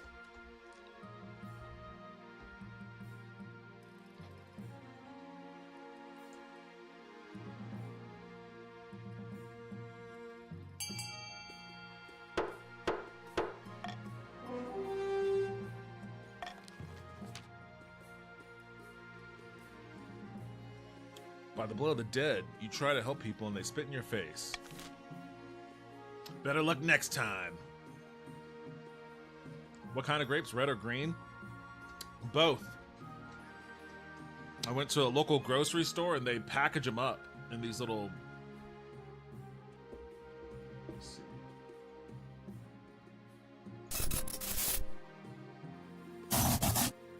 They package them up in these little containers here.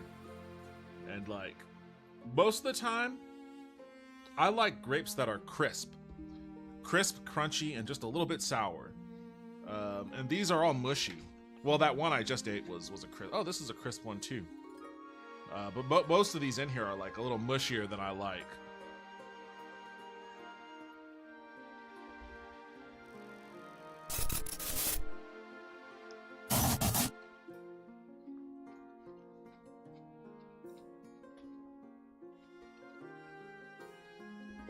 Silver discovered.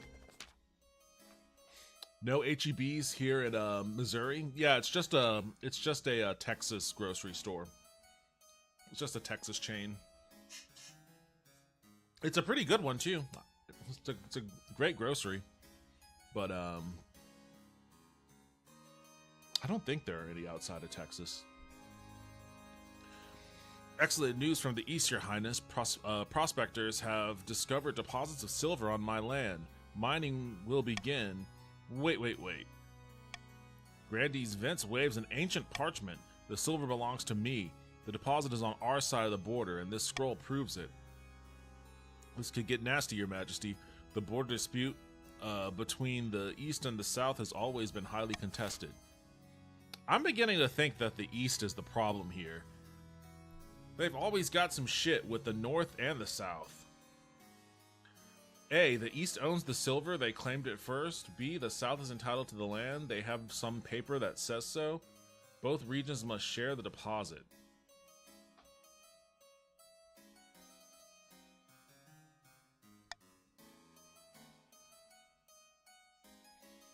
I say share the deposit.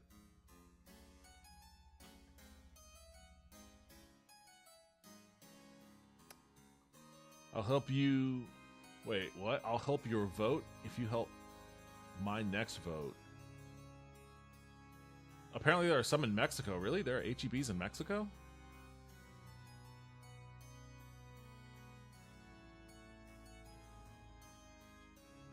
What kind of deal are you guys trying to make out here? Share the silver. As a matter of fact.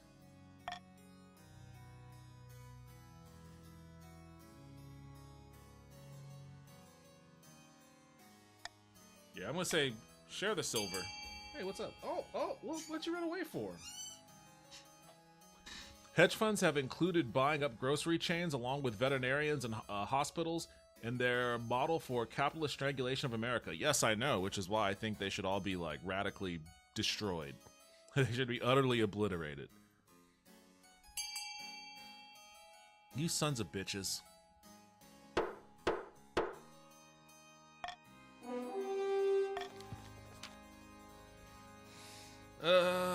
Okay, very well.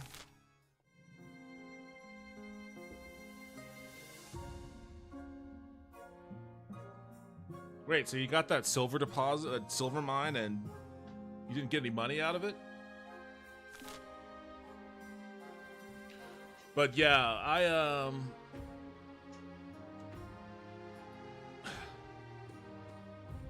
it's just one of the many things that makes me very, very angry. Ad, okay.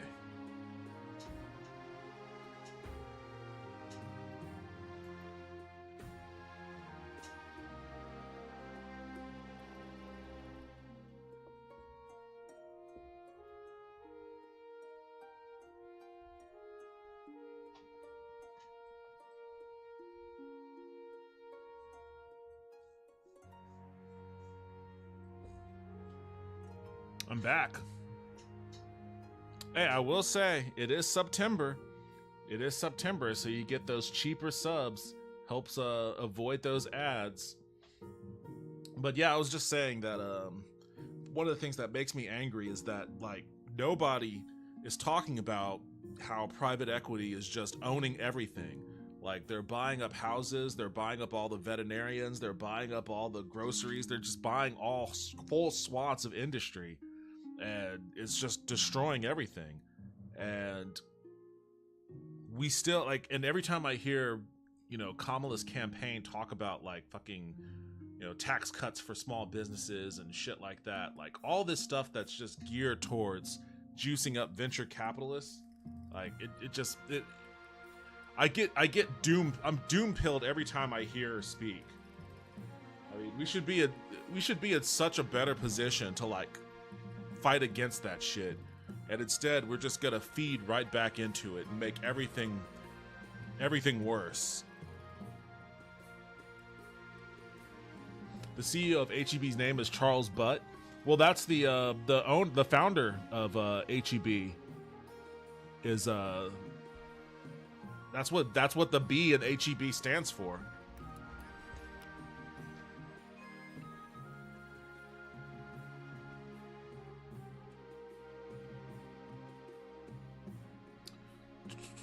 Yeah, it was Howard Edward Butt.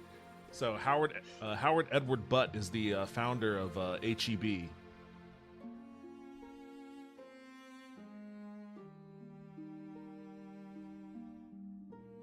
Yeah, I guess they have a couple in Mexico. Yeah, they also own Central Market, but I don't know if Central Market exists anywhere outside of Texas.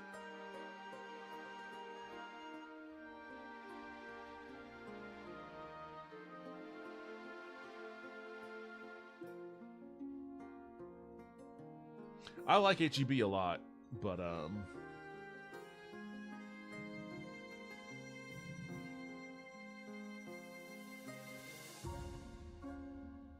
HEB ranks 6 on Forbes' 2022 list of America's largest private companies. Damn.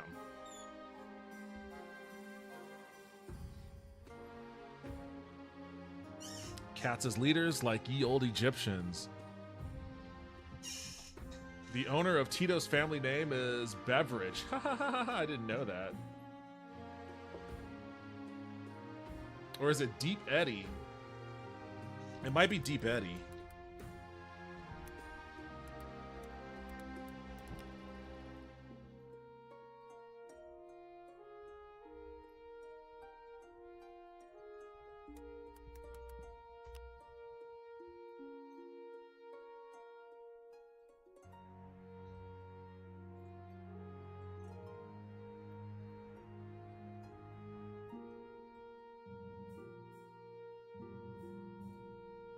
Oh, are you kidding me?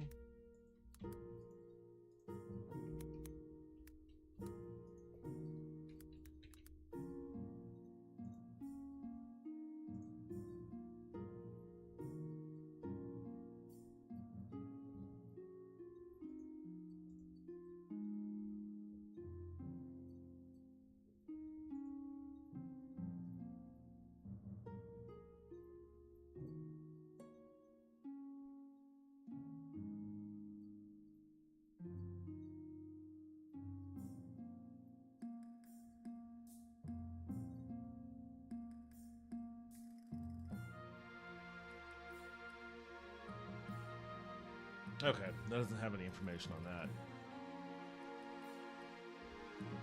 Bert Tito Beveridge is the founder and owner of Tito's Handmade Vodka. Okay, so it's Tito's. Bert Beveridge. I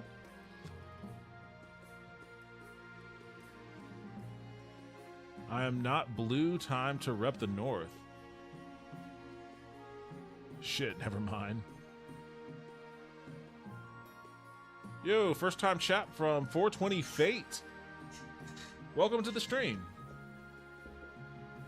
Hope you're having a good night. And you are a member of the Grandees.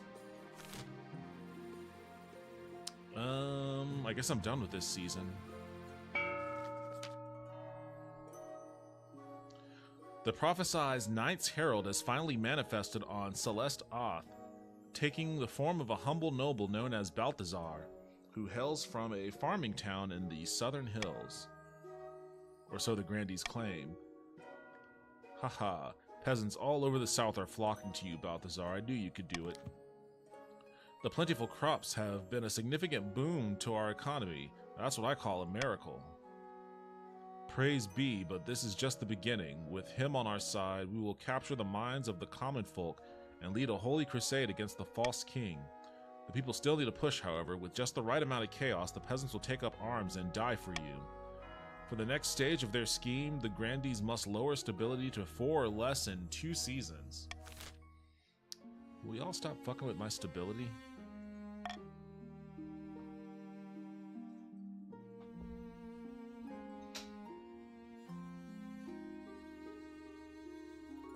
Alright, what's going on? Oh, we've got stuff happening in the south for once. Disquiet debt collection. What the fuck is going on here? Debt collection. The council session has ended for the day, so you're quite surprised when Grandee Oh, you just popped into this shit and you're fucking trying to extort money out of me? Grandee's 420 fate corners you in a back passage of your castle just before dusk. Greetings, Your Holiness. Apologies for the surprising you like this, but I have an urgent matter that I thought you might want to hear in private before I go to the council. Your wife, the Queen Consort, how can I put this? She owes me a lot of money. Gambling debts mainly. She borrowed quite a lot from me to recover some lost funds, but now it's time to collect, and she's been avoiding me. Holy fuck, are you out of your mind? I can't help you with this? Officers, arrest this fool and throw him in the dungeon. Ha ha ha ha ha ha. Hell yeah. Get the fuck out of here. Who do you think you are, walking into my stream and demanding me to hand you over $2,000? $2,000? That's half of the country's fucking wealth. I'm not doing that shit.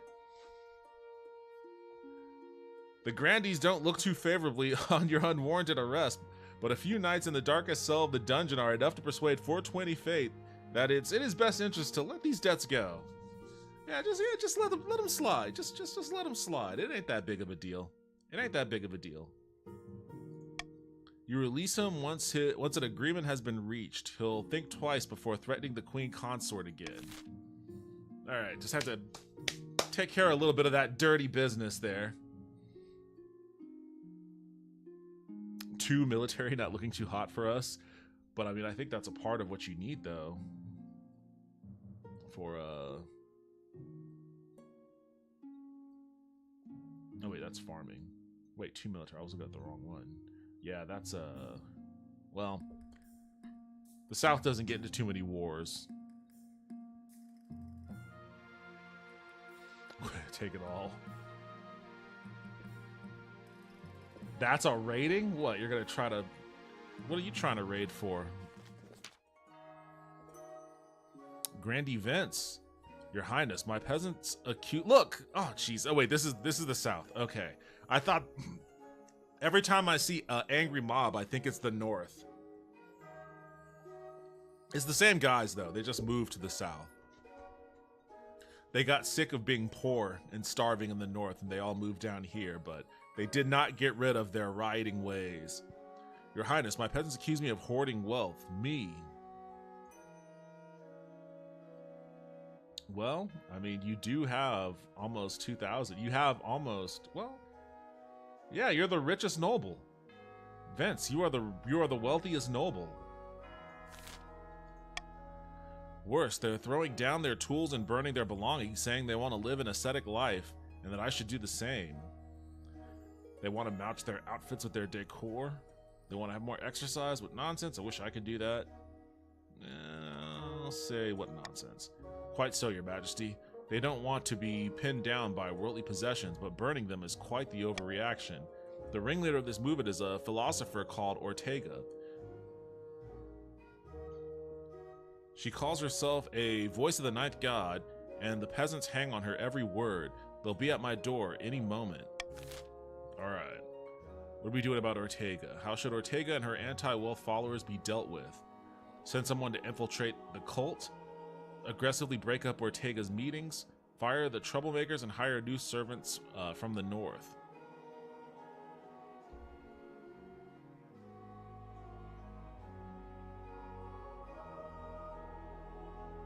You trying to blame us? No one tells us it's Northerners. Well, I'm just used to the Northerners being the ones whipping up the peasants into a frenzy. I built these peasants a library and an aqueduct. Well, I guess they read some stuff in that library that made them go like, hey, wait a second, this guy has too much money. I'm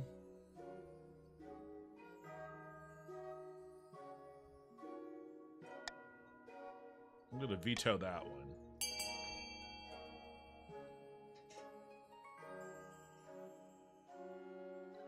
Does this count? Does this count to my help for auctions?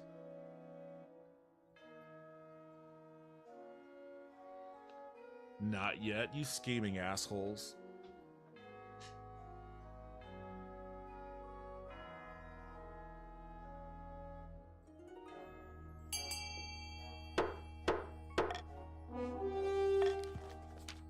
The chiefs welcome the extra cash for their use of their peasants. Okay, defiance in the north has gone down a little. Some chiefs' wealth has increased. Got a little richer. Now you're the wealthiest. Now Darkliff is the wealthiest noble. And Vince's wealth has decreased. But meanwhile, more and more southern servants discard their possessions to follow Ortega's teachings.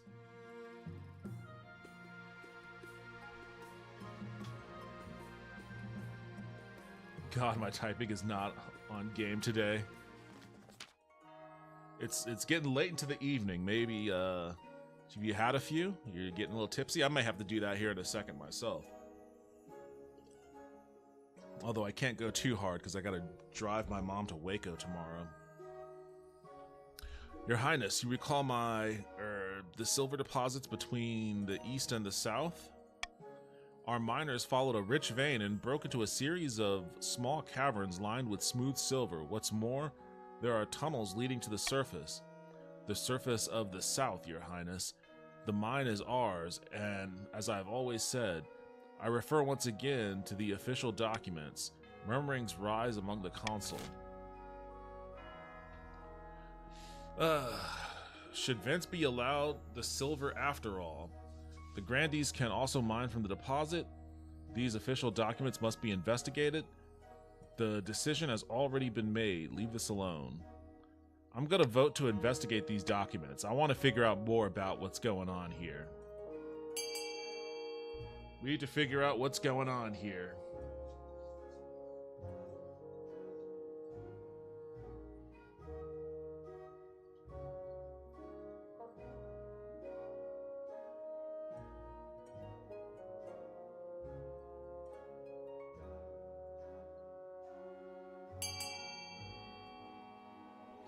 I don't like how you all are conspiring.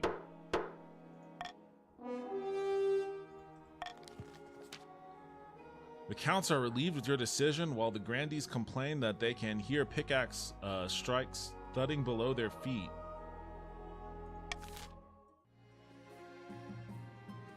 I guess that's it for this season.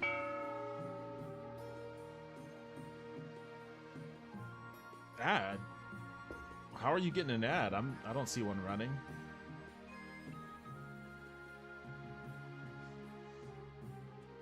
I don't see an ad running. Oh, it's auction time. An aqueduct, a deer park, an observatory, a theater, a fortress, and a prison.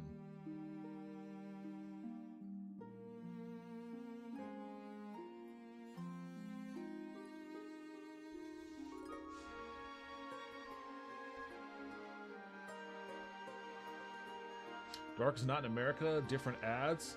But I think the ads usually run at the same time. I mean, the ads may be different, but I think they run at the same time, right? I usually see a thing on my little control page here that says when an ad is running. Oh, I haven't started the auction, Vince. But I see you're trying to fund a prison, you son of a bitch. Hey, stop them from building a prison. Don't let them build a prison. I will make it worth your while. to prevent a prison from being constructed.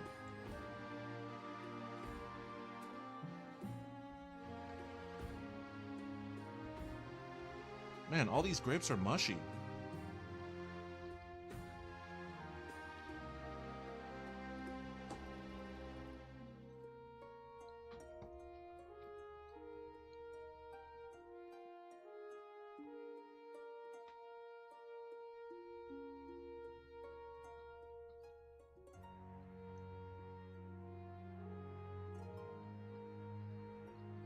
Really, Vince? You're pouring all your money into the prison?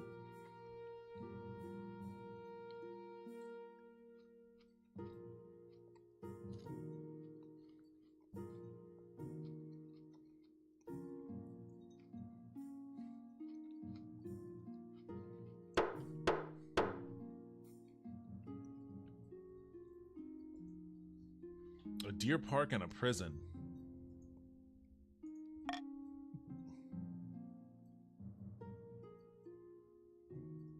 The Prophet. The Prophet. Your Majesty, I assume you are familiar with the Grandee's latest puppet, the so-called Knights Herald? Balthazar, he's a fraud. Quite so. Yet the Grandees are pushing Balthazar as their claimant to your throne, to be put there by force if necessary. Unfortunately, the kingdom is going through a rough period. You'll need to stabilize as quickly as possible. Offer tax breaks to common folk to increase the king's popularity. Have the Inquisitor denounced Balthazar's heretical claims. Delays the scheme for one season. Allow the Knights Herald to continue. Nope. I'm gonna veto.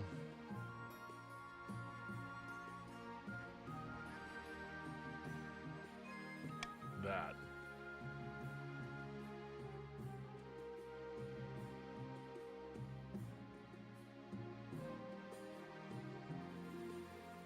Actually, I'll veto that.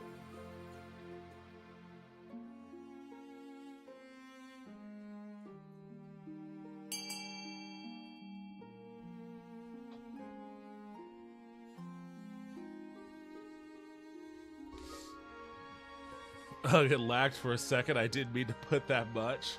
That's what you get. You got 590. Oh, you're all broke. Now's the perfect time to tax you out of oblivion.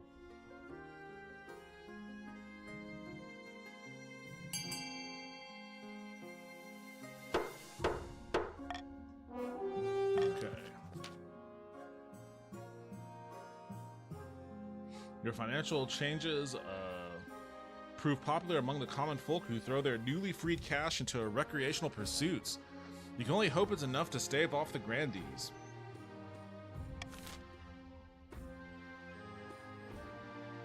About your heir. Your marriage to Jaina has grown strong and steady like an old castle wall. Though it began as a political arrangement, it's blossomed into something like love. It's high time you thought about an heir. Congratulations are in order. The royal wedding was a magnificent affair. But something's still missing. You need an heir. You need someone young, whose loyalty is assured. A child of your own would do the trick, even if they're a bastard or the youngest of your many cousins. Well, I was a cousin named Heir.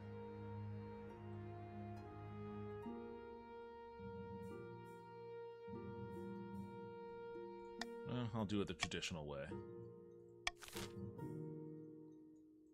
Alright, let's see what's going on here in the south. Grim tidings from the east, your highness. The southern troops are at the border to take over my silver mine by force. Let me at them, your majesty. We can't have this kind of infighting over such soft metal. How should the tensions over the silver mine be dealt with? Send soldiers to defend a mine? Officially reprimand the south? Order peace talks between Grandee Vince and Grandee Lulu.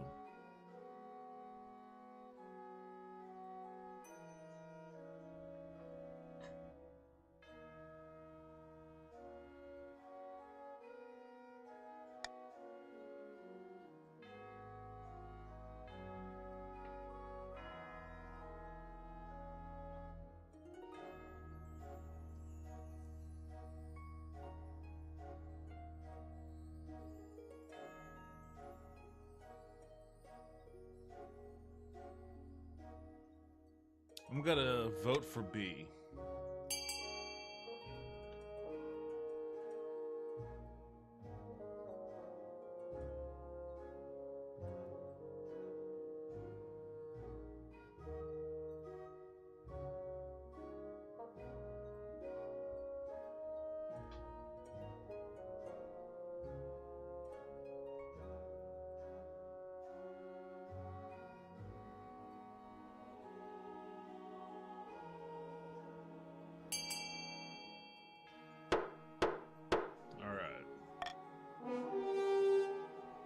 Officially reprimand the South. You send out a stern proclamation targeting the South, making it very clear that further infractions will have consequences. It may have helped that the spy master had thence followed by hooded figures. Oh, we're doing nefarious shit. Alright, stability went up, defiance. Oh, the South is fucking furious. The mining site is attacked no more and thrives over the coming months. The treasurer reports growing well. In the East. Oh, the East is getting fucking fat. Alright, Lulu, you've got a little bit of money back. You better hope that it isn't tax season. Inviting a demon. A countess rides to a remote, unremarkable spot of moorland. Soon another joins her. Unfortunately, my peasants are getting dreadfully devout. We're in no state to make a move against the king. It's far too dangerous. The High Inquisitor will pounce as soon as we do anything. The Count's aim is to lower their faith to 4 or less. Deep in the south, a grandee paces along the balcony of his hillside villa. It's just not enough. The peasants love Balthazar and believe the miracles, but they won't rise up to put him on the throne. Take heart, grandee. We are at the threshold. The peasants need only a small push. Only we could engineer that push. The grandee's aim is lower stability to 4 or less. The dreams of beings. Oh, this is that wizard shit. Up in the north, Chief Darkliff and the wizard Berserk are enjoying a grand feast together. Any glassware has been carefully replaced with ceramics. Well done. The endless buzzing is much quieter now. You have served me well. My thanks, great wizard. Now, shall we discuss how to overthrow this troublesome king? Oh, I guess this is just you, Darkliff. Curse him with a fate worse than death? Oh, that's not cool. Send him far away so he can never return. Oh, that sounds better. At least I could, like, go hang out somewhere.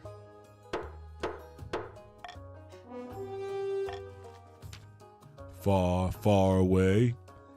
That can be done. I will take the monarch through the apiary, where distance works differently. But the apiary is a land of dreams, and in times of turbulence, nightmares. It must be peaceful if I am to navigate it very far. Aye, that can be done. We'll make sure the kingdom is as peaceful as a sleeping lamb and everyone's dreaming pleasant dreams. For the final stage of their schemes, the chiefs must raise stability to 7 or raise stability to at least 7. Oh, we've got conflicting goals here. And it's tax time. Well, I'm going to lower the Grandee's tax. I'm going to raise it on the counts. All that money you just got, Lulu, is coming right back into my pocket. Oh, you've got a decent amount of money. Okay, so you're good. You can handle. You can weather it.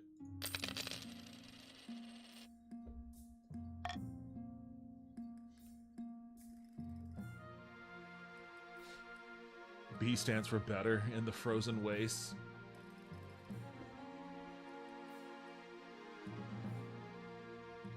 The cult spreads. What is that? There's a problem with the followers of that southerner, Ortega. Her teachings have spread to the north. Worse, she's getting stronger. She's performing miracles, healing a woman's broken arm with a single touch, curing an old man's blindness. All over the north, the villagers are throwing away their goods and cursing the chiefs for their greed. They're clashing with God speakers and the ninth priests alike, starting brawls in the streets. Every day we lose more workers to this cult. How can the cult be contained? Joined with the church to officially denounce Ortega. If Ortega is performing miracles, she must be recognized an official member of the church. Have Ortega assassinated. I like the Machiavellian ploy of having Ortega be recognized as a member of the church. Like, I'm gonna veto that. But I like the idea of having her be named as a member of the church.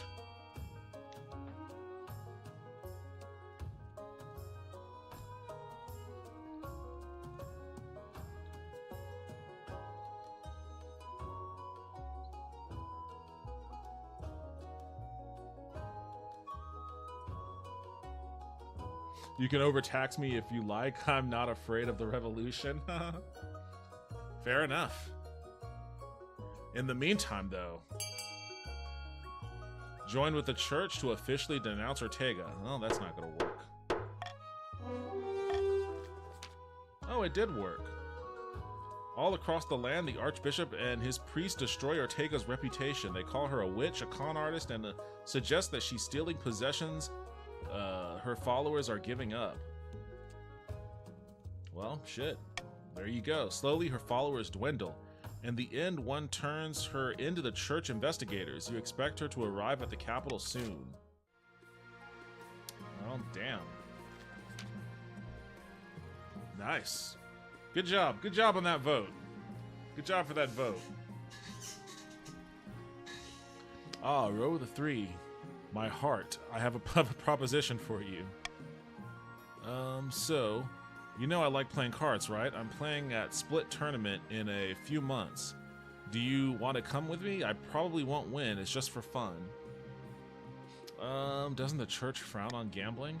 Oh, the church frowns on a lot of things. It's perfectly legal, I can assure you that. Mostly. Alright, I'll come. Most pleasing, I look forward to it. Alright, I guess I'm going to a gambling hall. What are these bad mushrooms in the north? Bad news, Your Majesty. The northern common folk are starving. What else is fucking new? All the northerners do is just fucking starve up there. Predictably, aye, but in their starvation, they have turned to foraging for ice mushrooms to survive. This particular variety is delicious and filling, but makes one very ill. After a brief recovery, all seems well. Great.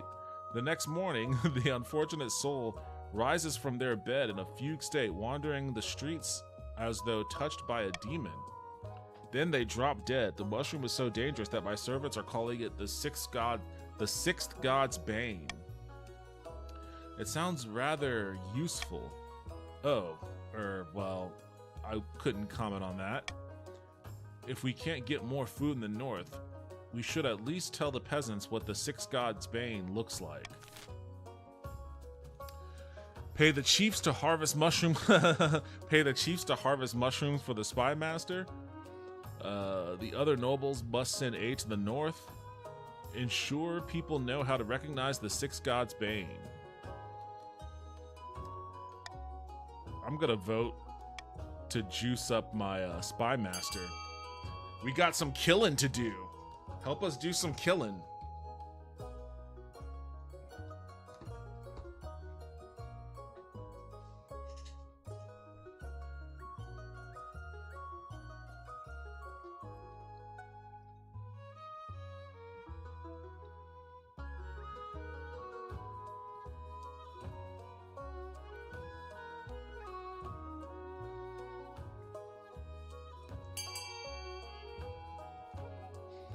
Okay, so we are going to ensure that people know.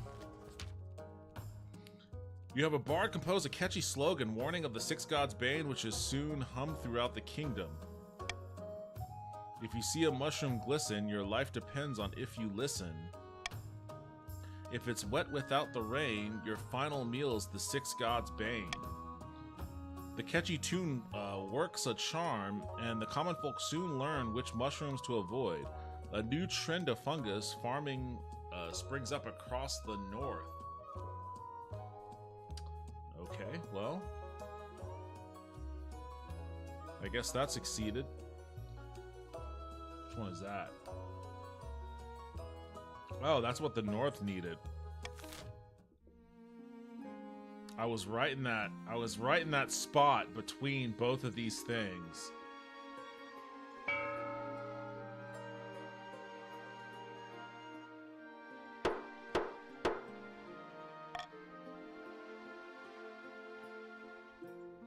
Oh, now I'm gonna be sent away.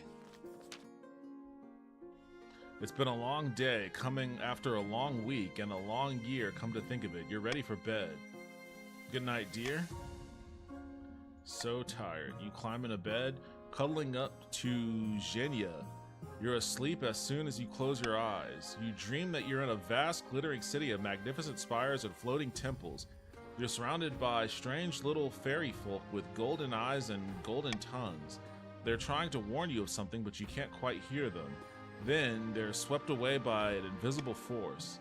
A hideous skull-faced figure in robes walking down the now empty street, flanked by Chief Darkliff and Bork, the chief's claimant to your throne. Hello, Your Majesty. Surprised to see us? Where am I? What is happening? You are in the apiary, the dream realm, the place where reality meets. We don't have time for lore. Let's just get this over with. Using magic almost feels like cheating. I suppose I'll feel guilty about it later, after my coronation. Thank you for bringing us here to gloat, great wizard. Now, please, take this pathetic specimen somewhere far, far away. With pleasure. Berserk wraps one bony hand around your shoulder. Your feet begin to move of their own accord, trudging along beside the wizard, and then the ground drops away as you take flight. Far behind you, Chief Darkliff and Bork dwindle into dots, then vanishing from sight completely. Where are you taking me? Far, far away, somewhere you can never come back from. You leave the glimmering city behind and fly across a baffling dreamscape, across fields of pink snow and dancing stars and gnashing teeth. How long are you flying? Minutes? Months? At long last, you find yourself barreling towards a swirling portal in the sky. Berserk halts mid-air, but your momentum carries you forward. Farewell, Your Majesty. I hope a new world offers you a new beginning. And then you're flying through a portal and everything goes dark. Wake up. You awaken to find yourself in a blasted desert beneath a burning green sky. A strange metal contraption flies overhead, spitting fire from its backside. Someone kicks you hard in the side, a blue-skinned fellow in a shiny uniform, holding a bizarre musket. He asks you where you came from. You stare up at the stranger, your mouth agape. Who are you? What's going on? The stranger kicked you again. Apparently he wants you to answer the same questions. With a sigh, the stranger lifts you up and clicks some metal shackles around your wrist. Looks like you've got some explaining to do. Alright, well, there you go.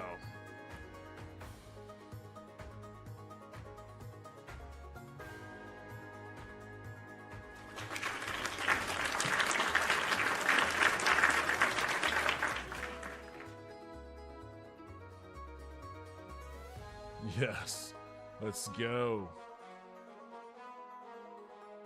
Yo, Joe. Oh, hey, hope I made it with some time. To play. Actually, I'm about to. I'm just about to end the stream. Honestly, I had 2 end states. I won the first game, but it looks like the Chiefs are victorious this time. The Chiefs are victorious. After an intense interrogation, King Aurora III was taken to a research facility on a nearby moon. His daring escape and subsequent career as an interstellar smuggler would go down in legend. Damn, I became Han Solo? Alright, well, I guess I went from being a king to Han Solo. Shortly after King Aurora III's reign ended, the Inquisitors raided Countess Lulu's castle and placed her under arrest for evil magic. Lulu cannot catch a break. It's just... Wait. Lulu the Second? What happened to Lulu the Third? There was already a Lulu... Wait, it was already Lulu the Second. Wait, how did Lulu the Second come back? As she burned, she screamed the secret name of the 7th god. See, that's some more lore I need to figure out about. I didn't know the 7th god's name was secret. And why did they keep killing Lulu? Like, all they do in this game is fucking kill her. The Grandees prayed and prayed for a miracle to place Balthasar in his rightful place on the throne, but no miracle came. After King Aurora III vanished mysteriously from his bed, Bork of the Chiefs was best positioned to occupy the power vacuum left behind. None dared challenge this succession, fearing the wrath of the wizard berserked. Alright, so the Chiefs are victorious. 2 years. 2 years flat. Which it actually felt like it was less than that. I don't even think I had gotten my heir. Jinya was my spouse, and the successor was King Bork. Are they really gonna make me play some motherfucker named Bork? Wait, Joe? Joe is the wealthiest? He just came in here. How'd he get so much money?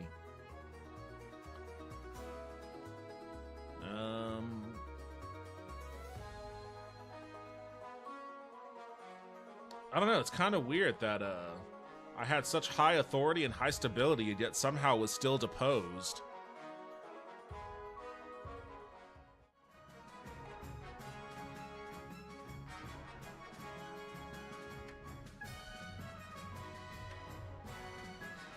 Alright.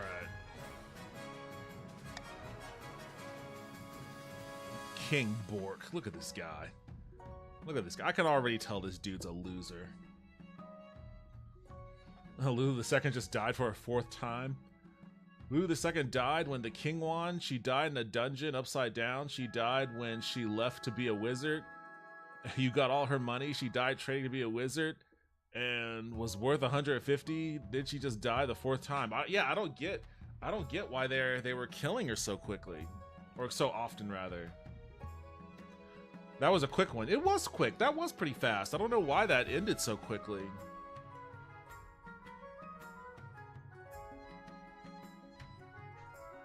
What's the Discord? Vince just posted it there. Lulu the Undead. Well, shit. At least I managed to squeeze a victory out earlier. So I have that. I have that at least. I got my win for the night. But that is gonna be it for me tonight. 3 hours. 3 hours on a Friday. I did actually started a little earlier than I usually do on a Friday, but thank you. Will you be streaming this again? Yeah, I usually stream this. I stream it on Saturdays, and sometimes on Tuesdays too. But I'm also in the middle of a playthrough of Tomb Raider, so I stream every Tuesday, Friday, and Saturday. Sometimes I stream on Tuesday, Thursday, Friday, and Saturday. Sometimes I stream on Wednesdays. Sometimes I don't. Fridays are usually Tomb Raider or whatever other game I'm doing a playthrough of. I just finished a playthrough of Morrowind, or at least of the main story of Morrowind. Eventually I'll get back to the expansions, but I jumped from Morrowind to Tomb Raider.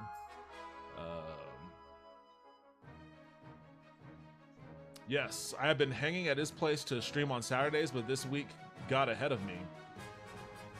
The whole trilogy? I don't know about that, Joe. Maybe. It's possible. I mean, I like the first one so far. Of the newer games, rather. I'll see. You know what? That's actually a good question. I don't know.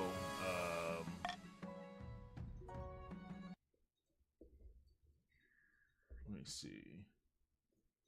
A little bit of investigation is necessary. Let me pop open my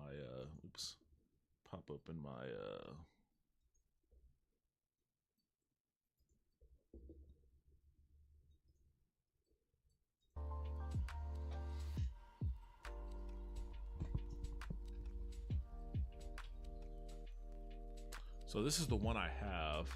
This is the one I'm pretty much at the end of this one.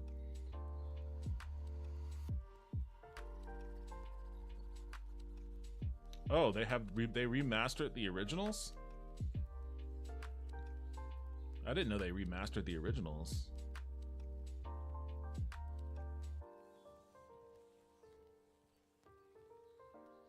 $30. Oh, Aspyr did it. Oh boy. So then there's what? Rise of the Tomb Raider and then Shadow of the Tomb Raider. This one wasn't that much though. This was like, I guess it was 14 bucks. I feel like I got it on. Wait, what the fuck? Oh, this is a Game of the Year bundle. What is all this though? Are these like DLCs and? Oh, okay, yeah. Okay.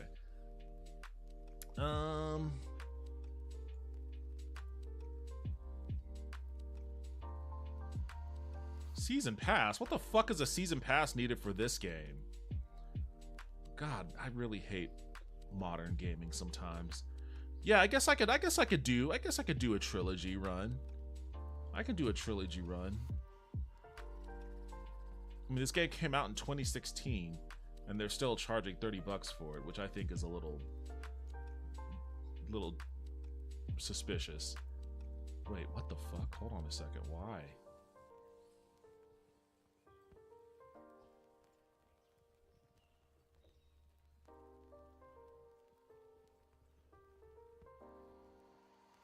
What did I just definitive edition? What did I just see? This says like $89 slashed down to $39. That doesn't make any sense. I didn't see an $89 bundle on here.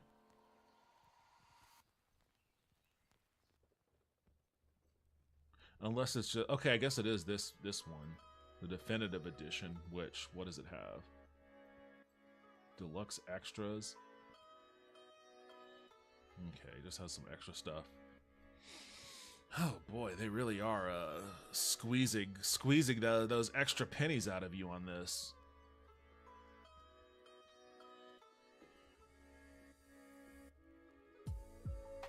I played all three and currently half in the last one. It does get good improvements though through the trilogy. The originals are free for PlayStation Plus.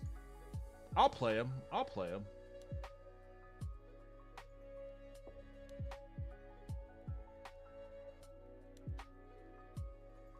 Wait, what is this clip? Oh, this is a clip from I didn't realize this was clipped. Kind of crazy ass storm. Landing is the It seems to me like in this kind of crazy ass storm, landing is the thing that makes the most sense. Like finding a place to put this thing down. Oh, so this is where she dies. She dies here. After everything that happened, she dies in a helicopter crash, as most people do in helicopter crashes. The idea that she would be in a helicopter crash and walk away from it is insulting to the memory of Kobe Bryant. And yet, of course, she does just pop right up from a helicopter crash. Like, nothing ever happened. Well, I guess she needed to be resuscitated, but still insulting to the memory of Kobe Bryant. I got Shadow of the Tomb Raider for free on Epic last year. That clip title. You know, I never look at... Oh, Jesus, man. I never look at the Epic Game Store. I never do. I have like... And the only time I ever open this thing, Vince, is whenever you mention a game that you got for free. And then I open it and I get it for free. So, like, I don't even remember... What, did I guess I must have gotten these Fallout games for free. I definitely got this Guardians game for free. I paid for Sifu. And Sifu's a fun game, but I paid for that one.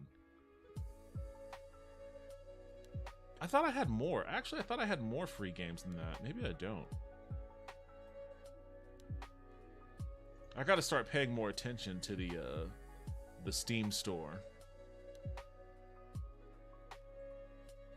F1 Manager. I don't know why, but I don't know why I find this funny, but it is funny to me that I guess they won't show just this cover, like F1 Manager. It's just like the most normal looking Midwestern dad. Like this is like Tim Waltz, Just a normal Midwestern dad looking dude, and it's like, oh, I get to play a video game where I can simulate being this guy.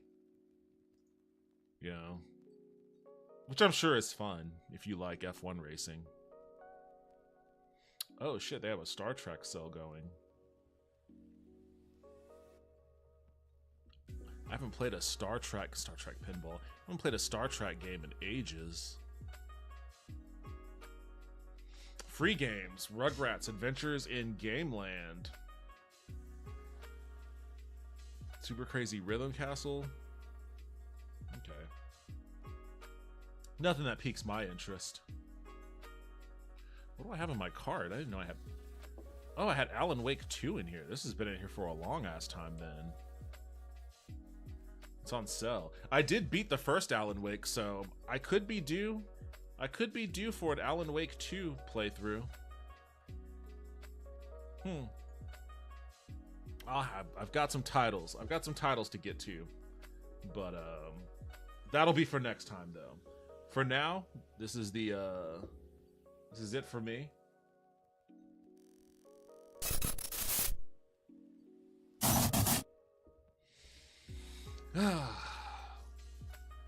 That's only recent. What's only recent? Oh, in my library.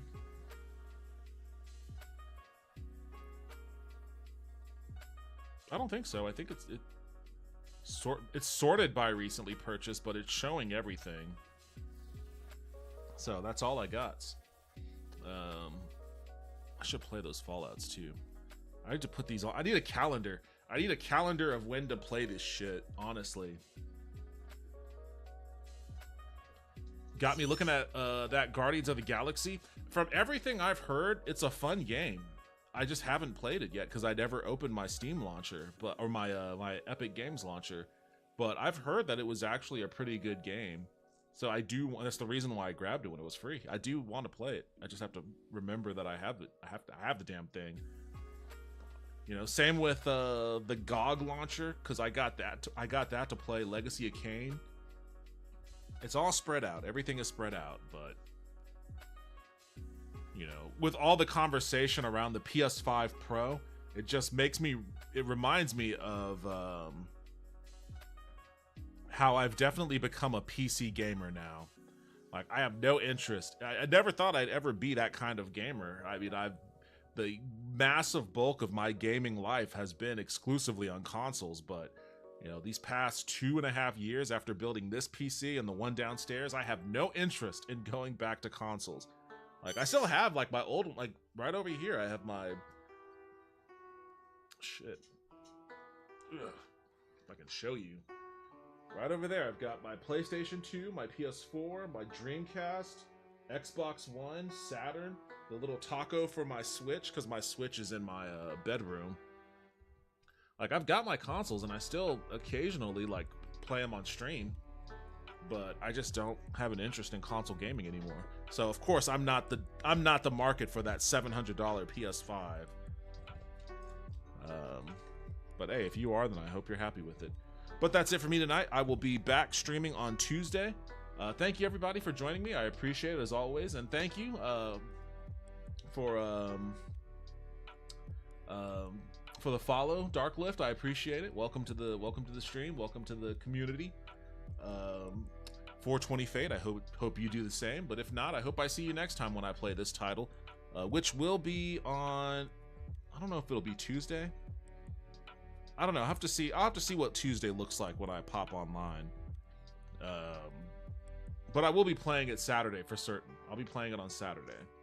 Hey, thank you for the follow. I appreciate that.